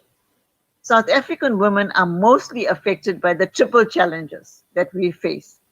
That includes unemployment, poverty, and inequality, which are complex and long-term, if not strategically addressed. Cultures, social systems, and religions have in the past promoted patriarchy and the oppression of women. Discrimination against women has taken a variety of forms, from de-enfranchisement to various forms of abuse. In South Africa, discrimination against women was compounded by the apartheid system, which resulted in triple oppression for Black women in terms of race, gender, and class, or other disadvantaging factors. Hence, we need to empower the women in South Africa. Empowerment of women is a social process that involves changing the level of individuals, organizations, communities, and society as a whole. The process entails changing the patriarchal relations and also men's traditional complementary package or resources and services that provide to ensure that goals are met. One of the important strategies to promote women's economic empowerment is education, training, and skills development, as mentioned by the MEC of Finance as well. We need to increase the inclusion of women in key decision-making platforms, from boardrooms to lecture halls. So it's all around, we need to get them involved in all areas of the institutional and organizations.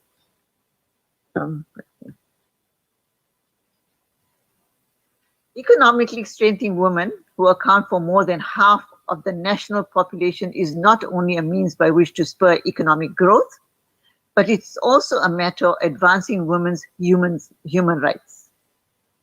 When we work together, we work to eliminate inequalities, poverty can be eliminated as well at the same time.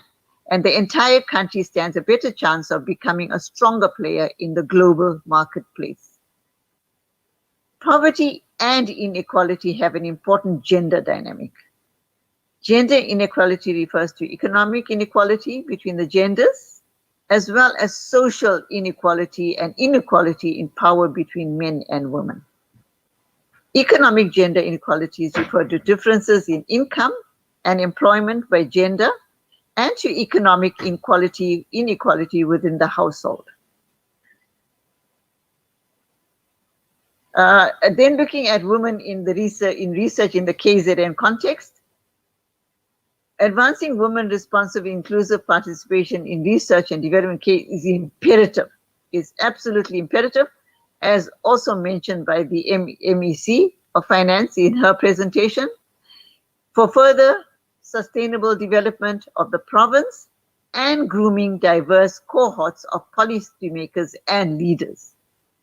Attaining this, however, necessitates that the slow recognition of women's rights and capabilities be strategically addressed. The State of the South African Research Enterprise Report indicates that there was an increase in the number of female authored research papers in South Africa. It rose from 31% in 2005 to 34% in 2016. And that we need to increase this a lot more than what it is. In terms of research grants, the report reveals that the average value of individual grants by gender and race have become more equal since 2002, but the average grant values of white recipients remain higher than the corresponding values for Black grant holders in 2015. This brief and the challenges highlighted leaves us with the following questions. What research have we missed in growing the provincial economy? How can we make a socio-economic impact through research in KZN? The only way we can address these issues is making sure that our operational strategy is geared towards promoting women in research and in the workplace. We need to look at these three very important pillars, which includes education and training. The other is reconnection opportunities, and lastly, economic opportunity. In order for the education training, what we're going to be looking at is to increase access to knowledge and better skills. We need to link education and skills to employment, and we need to unlock the potential offered by research, technology and innovation, and digital economy.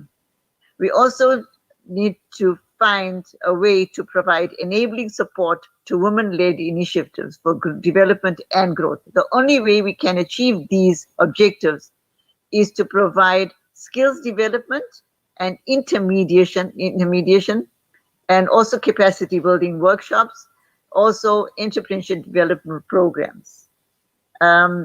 So these are things to be considered by even MKI.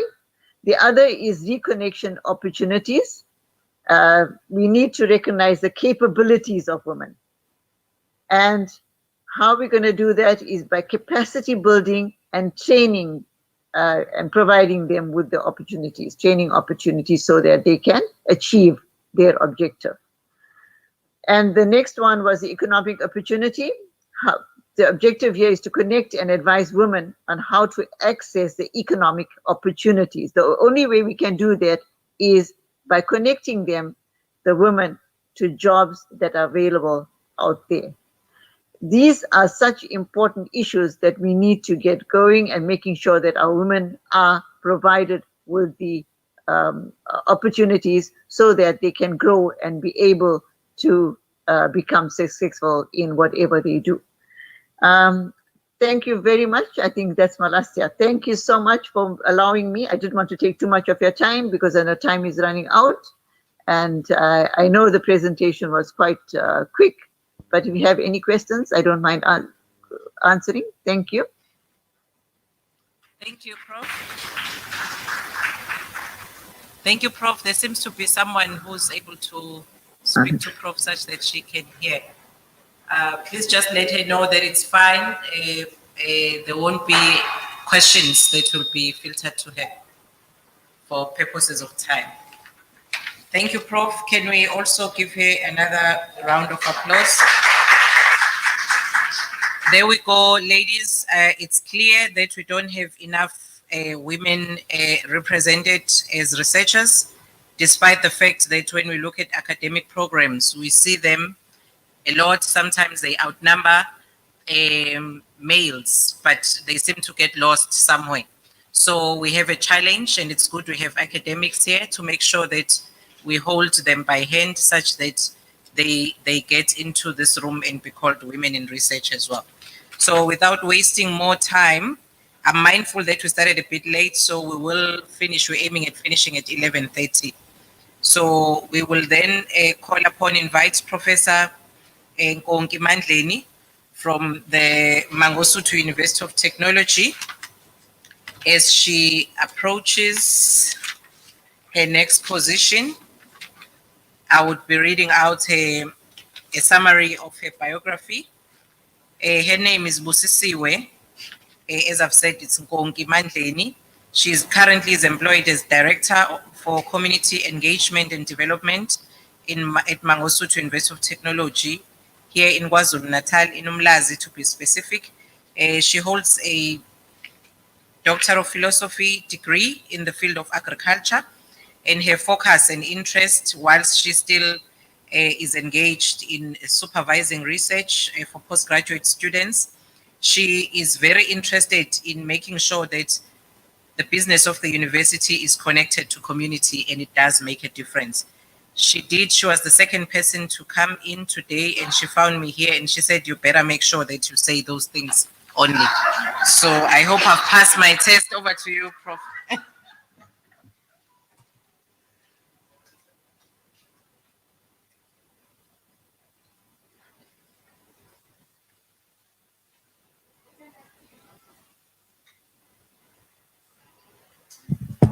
It's working. Good morning, everyone. I have been asked by the program director to call upon our panelists.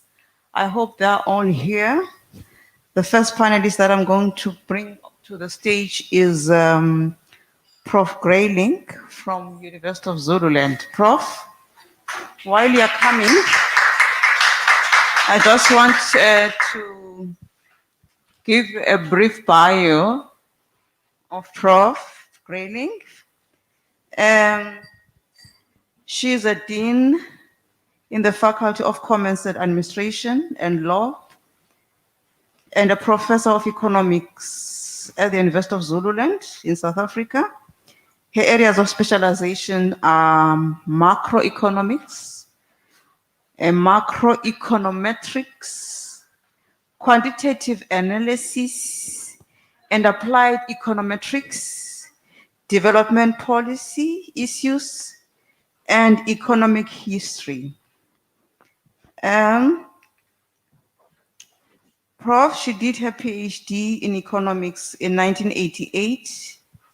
The topic was an inflation model for South Africa, and has been involved with policy document in inflation targeting for South African Reserve Bank and government, and based on her findings.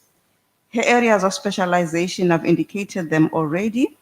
Her research activities main publications are focused on applied economics and policy issues. And she has 19 accredited articles, national and international, with a focus on business cycle analysis, the prediction of non-linear models, the application of CGE modeling for policy analysis, and recently a number of articles on asset poverty, economic teaching pedagogy, and economic history of South Africa. Prof has supervised 14 doctorals and 85 master's candidates. She has read 46 papers in international conferences. She has joined the University of Zululand in 2017 and was appointed as a dean in 2019. She is the chair of the Institution Forum and is a member of the Council of the University of Zululand. She's involved with the academic community through academic membership in societies, advisory committee, and academic reading for journals. Ladies and gentlemen. Ladies and gentlemen, please let's give Prof a round of applause.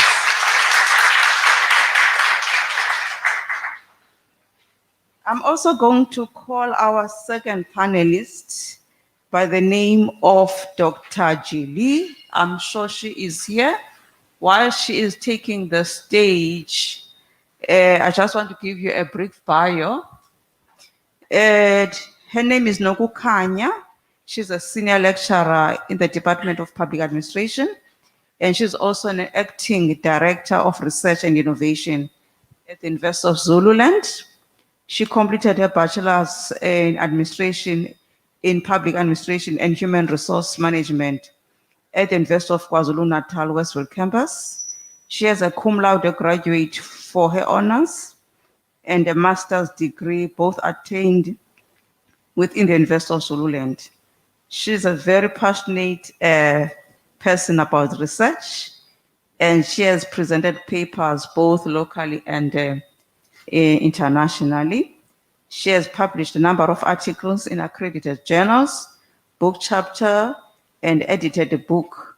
She's a board member of the South African Association of Public Administration and Management.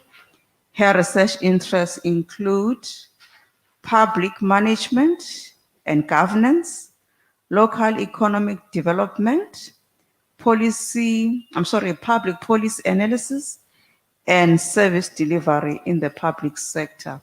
Let's give Dr. Jili another round of applause. Lastly, colleagues, but certainly not the least, I want to also call upon to the stage Prof. Kilibogile Mutawonga. Prof, while you are coming to stage, I just want to read your brief bio. Prof is a full professor in biomedical science and is a director of technology transfer and innovation at the University of at DUT for more than 23 years. She's got an experience in higher education. She's a founder and the CEO of the Global Health Biotech Pty Ltd. And as a researcher and a scientist and an entrepreneur, she trains her postgraduate students not just on how to do research and become scientists, but also to become entrepreneurs. By becoming entrepreneurs, they create jobs for themselves after completing their studies at a time when jobs are scarce and unemployment is quite high. Based on her scientific exploration into the use of medicinal plants in tissue engineering and on bone and cartilage, she founded a company called Global Health Biotech Pty in 2016. Prof. Mutawong is an award winner and has received a number of accolades from far and wide, because she has thrown her gauntlet in bridging the gap between science and entrepreneurship. Ladies and gentlemen, please, let's give Prof. Another round of applause.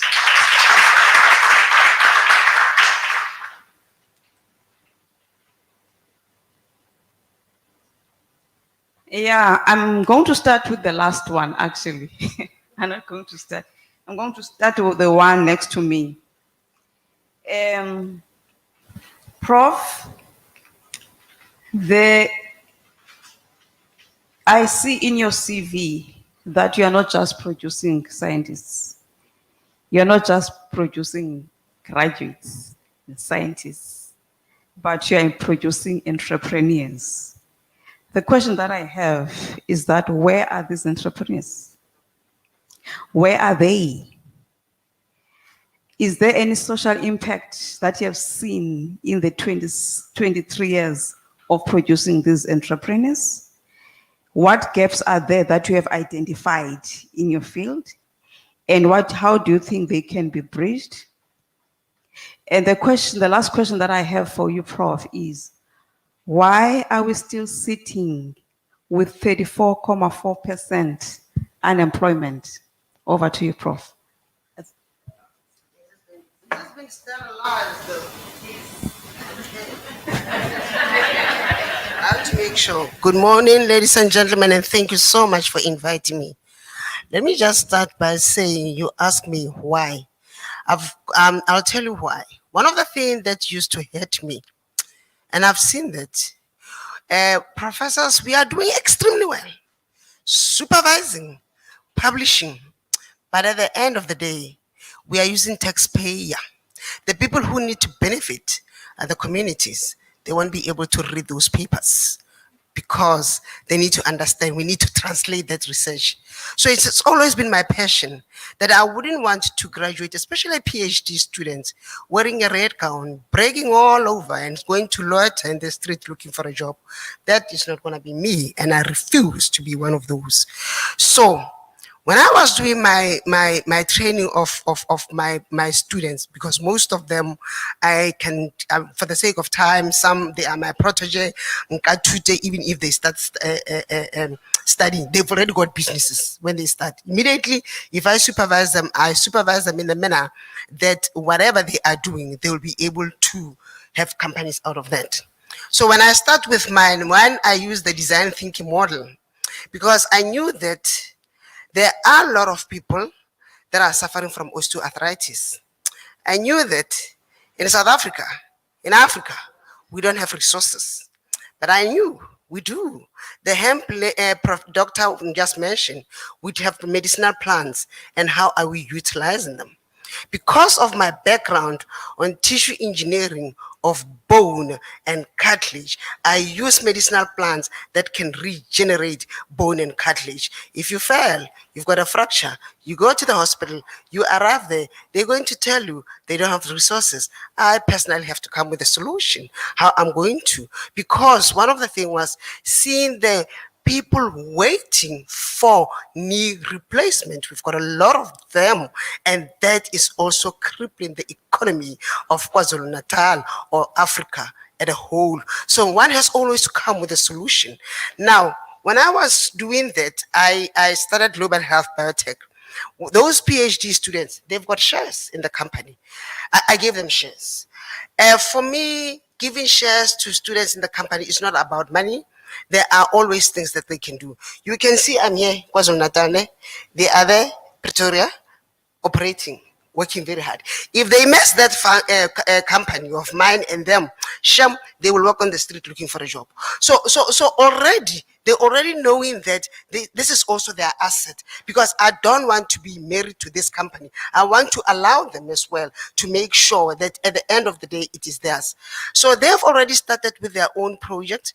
We've got other ones that the project product is now going to go for a clinical trial, and it's from medicinal plants. It's kind of a syringe that we're going to give it to the orthopedic surgeon when they're going to do either operate you for the bone and fracture. So those are the kind of things that we are doing. Because what I notice when we're talking about the kind of research that we're doing, the impact We get excited to do research, but at the end of the day, we don't understand who are the consumers. And we must just be true and be open and brutally open about it. When are those days that we used to the blue sky research? Don't get me wrong. I'm not saying there's anything wrong about it, but let's start doing a research that can be commercialized. And I'm also going to blame the funders, because the funders as well, they don't always check whether this kind of research is going to be commercialized or is going to be. They're also looking at the papers, which is good, but I think they must also start seeing how that research can also be commercialized. Let's go back to the university. Universities, I love the university very well. Come, they will say, yes, we've got 20 patents, we've got 50 patents. What are you doing with them?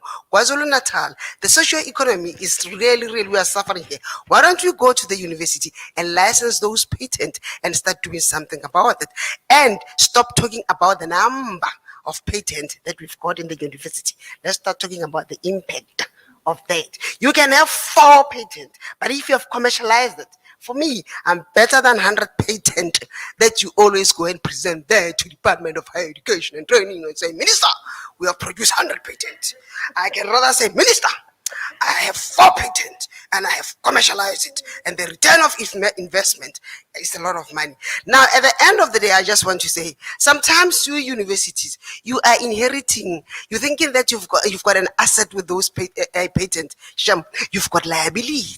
You know why? Because every year you pay for this patent and you're thinking that is an impact. That's very weird. How maybe I'm an entrepreneur, so I started to look things completely different. And I know some professors, they become very cross with me, but I'll apologize next time later when we have already played a role in bringing the impact of the KZN. If we can start saying the people that's got funders, let's look at the IP that we've got in the university so that it can stop collecting dust and making sure that with this IP we can use it. Let me just pause there. Thank you very much. Thank you, Prof. Thank you so much. Sometimes this thing of me being a teacher, it keeps coming back. When I was being trained to become a teacher more than 30 years ago, I was taught to start from the known to the unknown.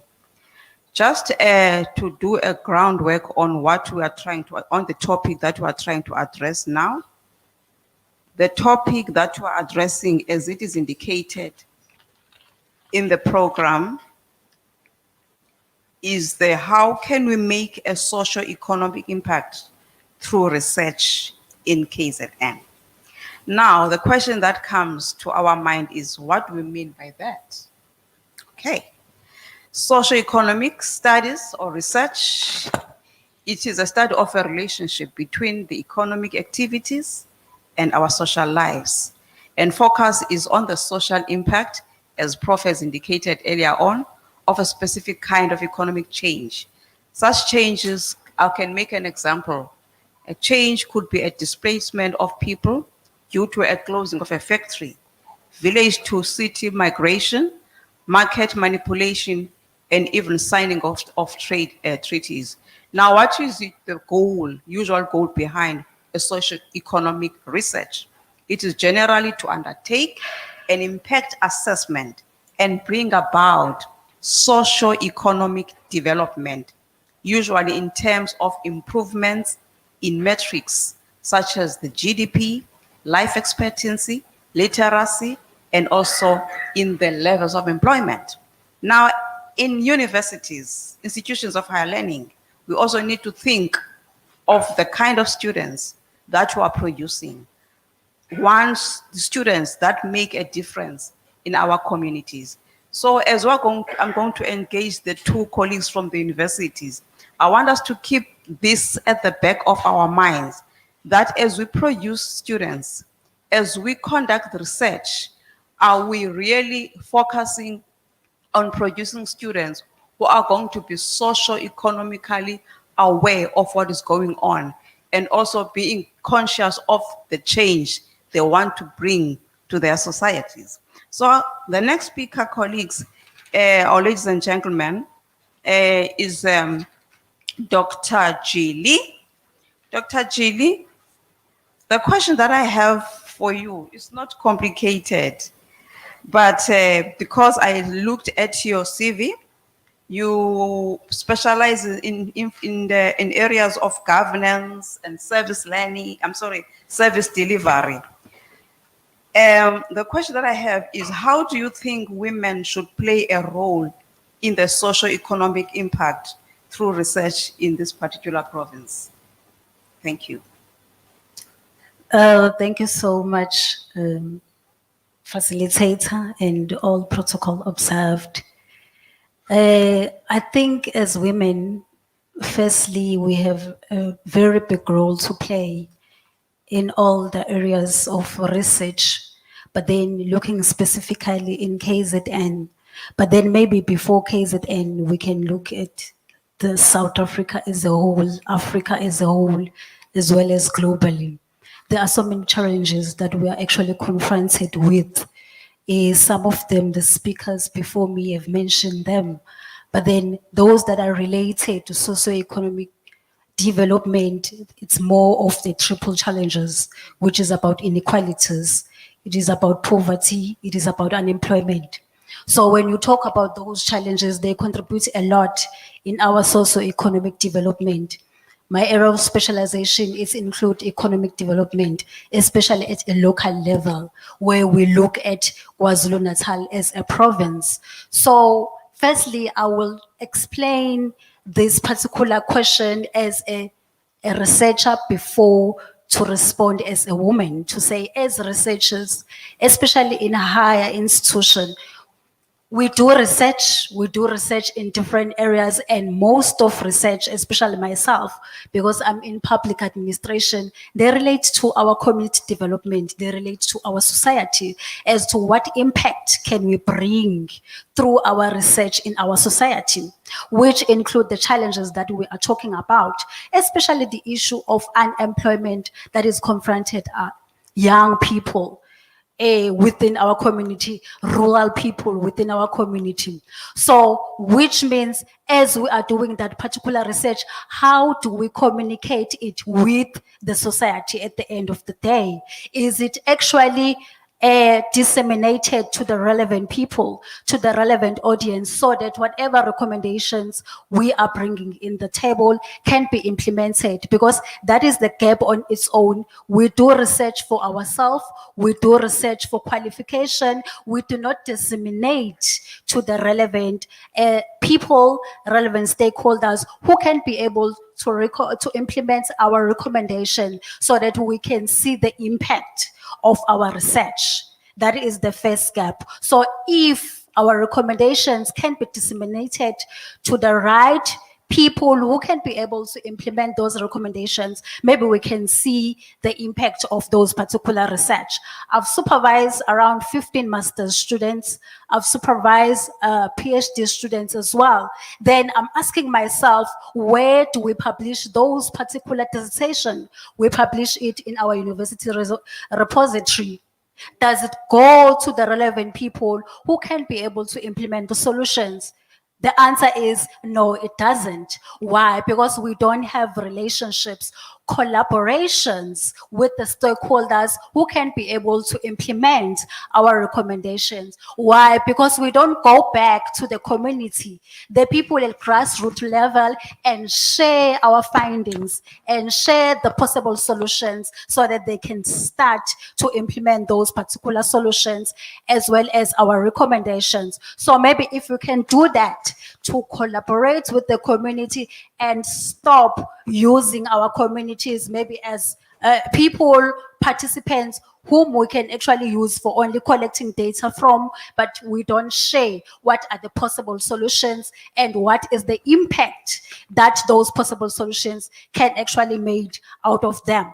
So as women, we have responsibilities in research as well.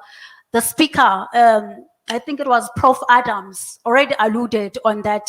It's only 34% of women who are active in research. Is it because of capabilities? It is because of competences. It's because of capacity. Do we have capable women who can be able to ensure that whatever research we are doing does impact the society. Well, in my area of specialization, I will not dwell much on commercialization, but I will dwell much on the impact that we are making within our society, within people at the grassroots level. We are talking about rural development. We are talking about 4IR. How are we going to ensure that people at the grassroots level, people in rural community are able to adjust and use our technology at their own benefit in terms of developing their community within those particular areas without migrating from where they are to urban areas? We need to start doing research that will actually look into those things. How do we ensure that these people who are in rural areas do have skills that can actually assist them to perform, to do whatever they want to do in terms of development, so that they can adapt in this 4IR, in this 5IR, in this technology that we are talking about. So women in higher education, women in your own space, we need to start thinking about how can we ensure that we develop, people at the grassroots level, people in our communities, so that at the end of the day, they can be able to adjust in the area that we are actually living in a fast-moving world, in a fast-moving, even our province where we are adapting in our technology. So I will just pause there for now. Thank you.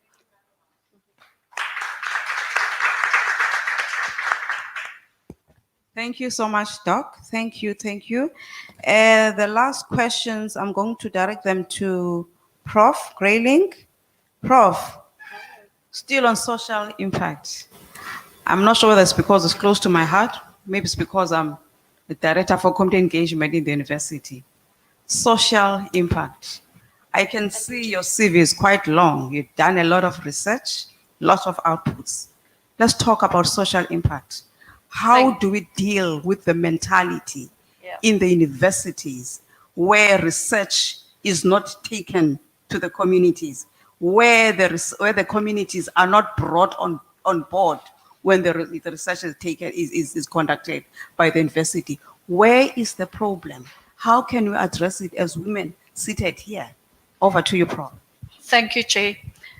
I want to start at a slightly different space. And it is because I've been learning just last week about something we never too old to learn, although I'm already 40 years in this business.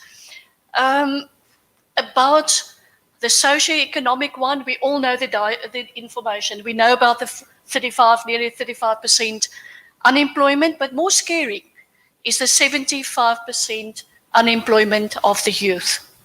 That is the new leaders, that is the new families, the family members, the providers in terms of this. But what I'm going to say is we don't always understand the problem, although we do think. And you cannot solve anything if you don't understand the problem.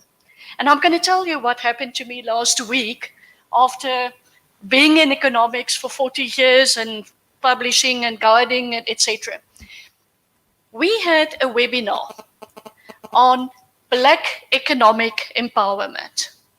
Now, as an economist, I know exactly when we started with the policy, the procedure, how many people are Black economic, what is the rules, what is the weighting, etc.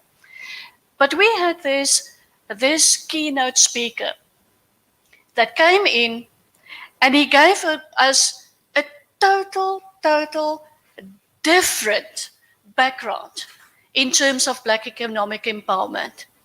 And where I would think Black economic empowerment started in 2004 and it's only so much percent successful, and there's hundreds of reasons why it's not successful.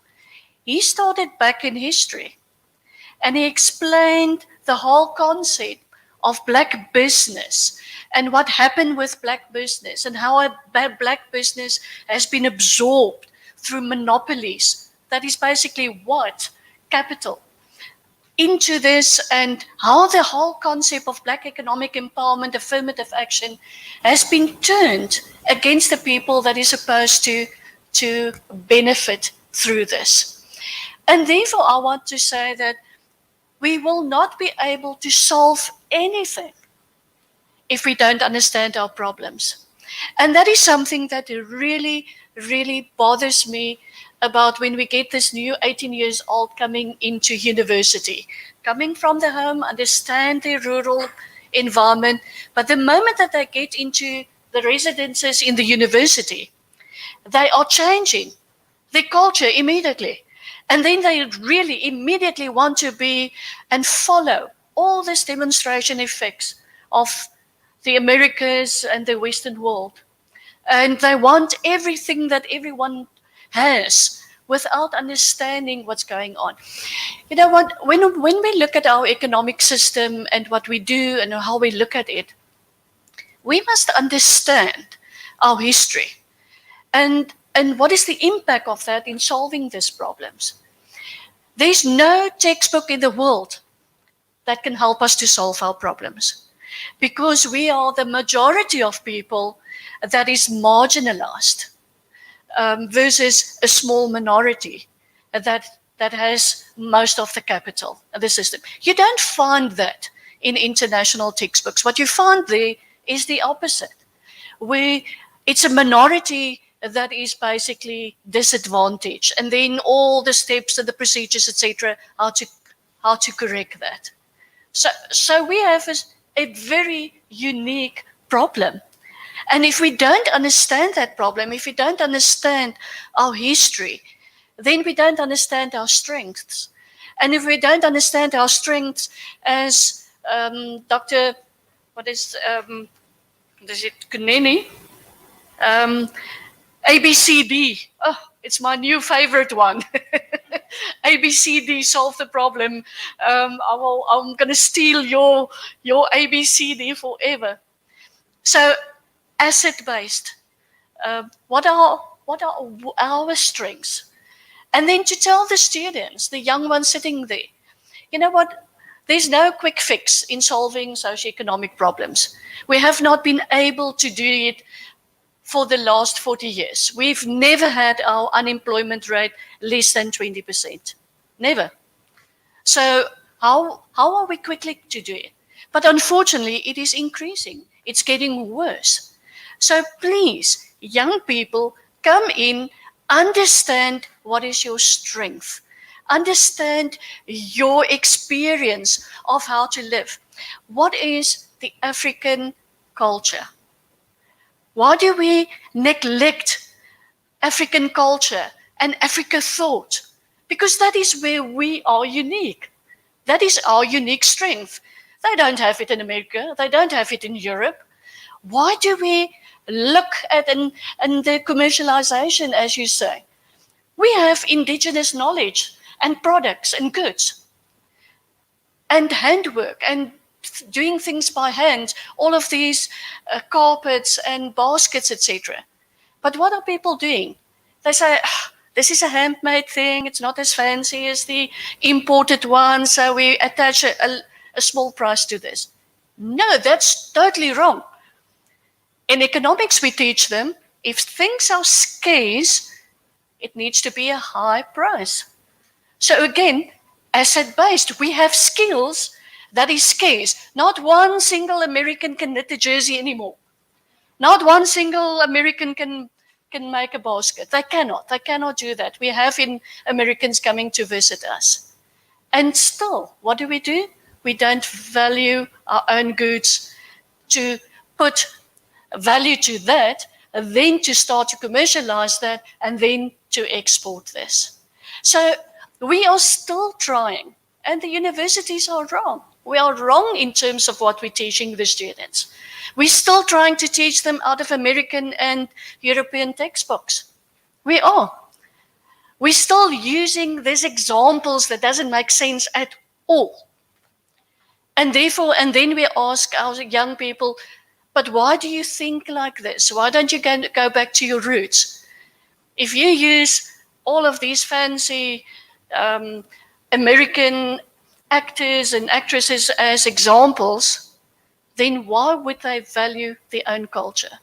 So I think a big problem, and where we don't have enough information, is we don't understand the problem. We don't know what is the problem. We don't know what is the African problem. We are just so dependent on statistics. 34% this and inflation rate of so much and so many people employed, etc. I want to give you a small example.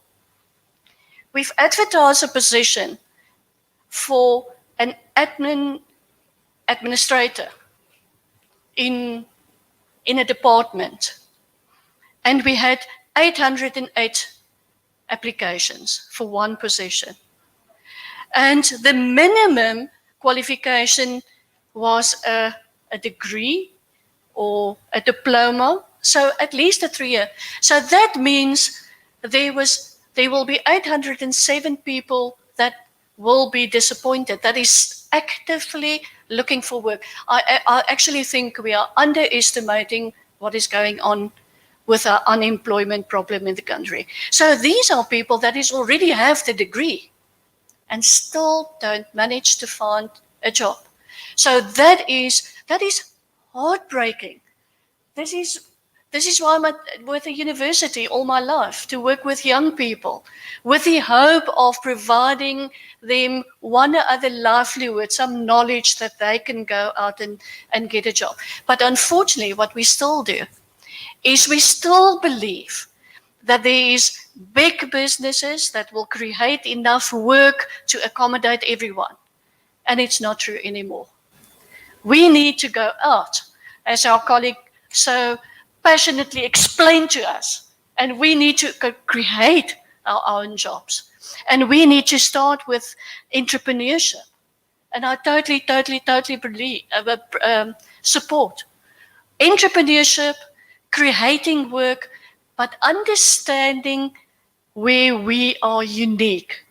We have the best of the world in KwaZulu-Natal. I moved from Johannesburg, and I think it was the best thing that ever happened in my life. I moved out of the big city into this province. But if you just think about the province, with the coastal, with the ocean on one side, and right on top, a game reserve, and all the environment.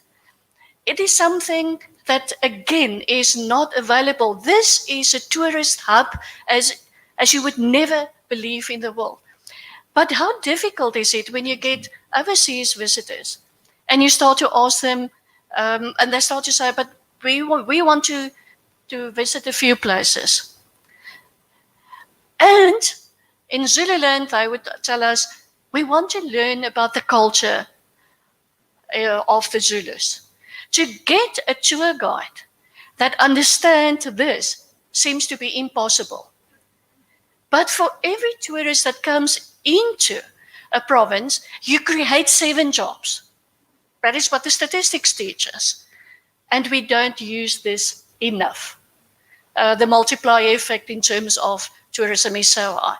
So I'm not going to say, I don't have all the solutions. But what I'm going to say is, yes, we don't always understand the problems.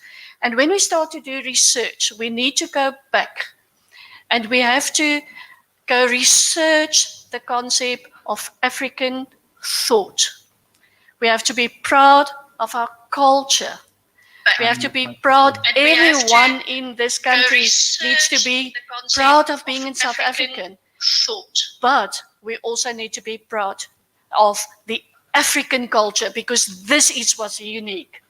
This is what is going to be a growth factor for this province, but as well as for the country. Thank you so much. Thank you so much, Prof. Thank you very much for that input. Well appreciated. Yes, well articulated. We do not understand our problem. We've got a unique problem, and we need to understand that problem. Thank you to Prof. Mutaung. Let's produce entrepreneurs. Just to wrap up, colleagues, I want us to also make sure that when you go out, I'm not the program director, but at least it has set on my heart that when you go out as researchers that are women, let's go out and make a change in our communities. Let's go and make change. This research is not ours. Last week on Friday, I was listening to a webinar by UKZN where they were talking about leadership. And the speaker was talking on issues of leadership because we're all leaders here in our own spaces. Leadership is not about you. Gone are those days when leadership is about you. Your professorship is about you. It's not about you. It's way bigger than you. Thank you so much. Thank you. Over to you, Prof. Ntaro. Thank you. The big message is we need to see that we make the change that will make a difference in the lives of people. Thank you very much to our distinguished panelists. Can you give them a round of applause, please? We'll do the honors of doing the girl thing, the COVID way, or COVID-19 way, and we'll proceed so that we don't delay you any further. I have come to the end of the journey. I will then, I think after her, I won't be able to say anything because, yes, I won't be able to say anything. So I'm saying my goodbyes now. Thank you very much for your patience as we arrive at the journey that started with the Black woman getting the first degree, a Bachelor of Science, that we celebrate this year. I would like to end with a quotation, which somehow, I don't know what nature is doing, doctor. Is it the ABC? But nature is doing something, yeah. Because I've got this and somehow someone has read it before me. She said, one of her quotations by Charlotte Maxeke, this work is not for yourselves. Kill that spirit of self and do not live above your people, but live with them. If you can rise, bring someone with you. Thank you very much. Then we'll have the audience, virtual audience. Thank you very much. We have Tandega. I think there's someone else that will be. Okay. Yes. Thank you. Sorry, Chair. So that you'll invite me next time. Sorry, Chair. Tandega had to give the opening remarks because there were technical glitches. So now they've swapped role. So in wrapping up, it's not going to be Tandega, it's going to be the chairperson. Thank you. Over to you, Chair. Ms. Como.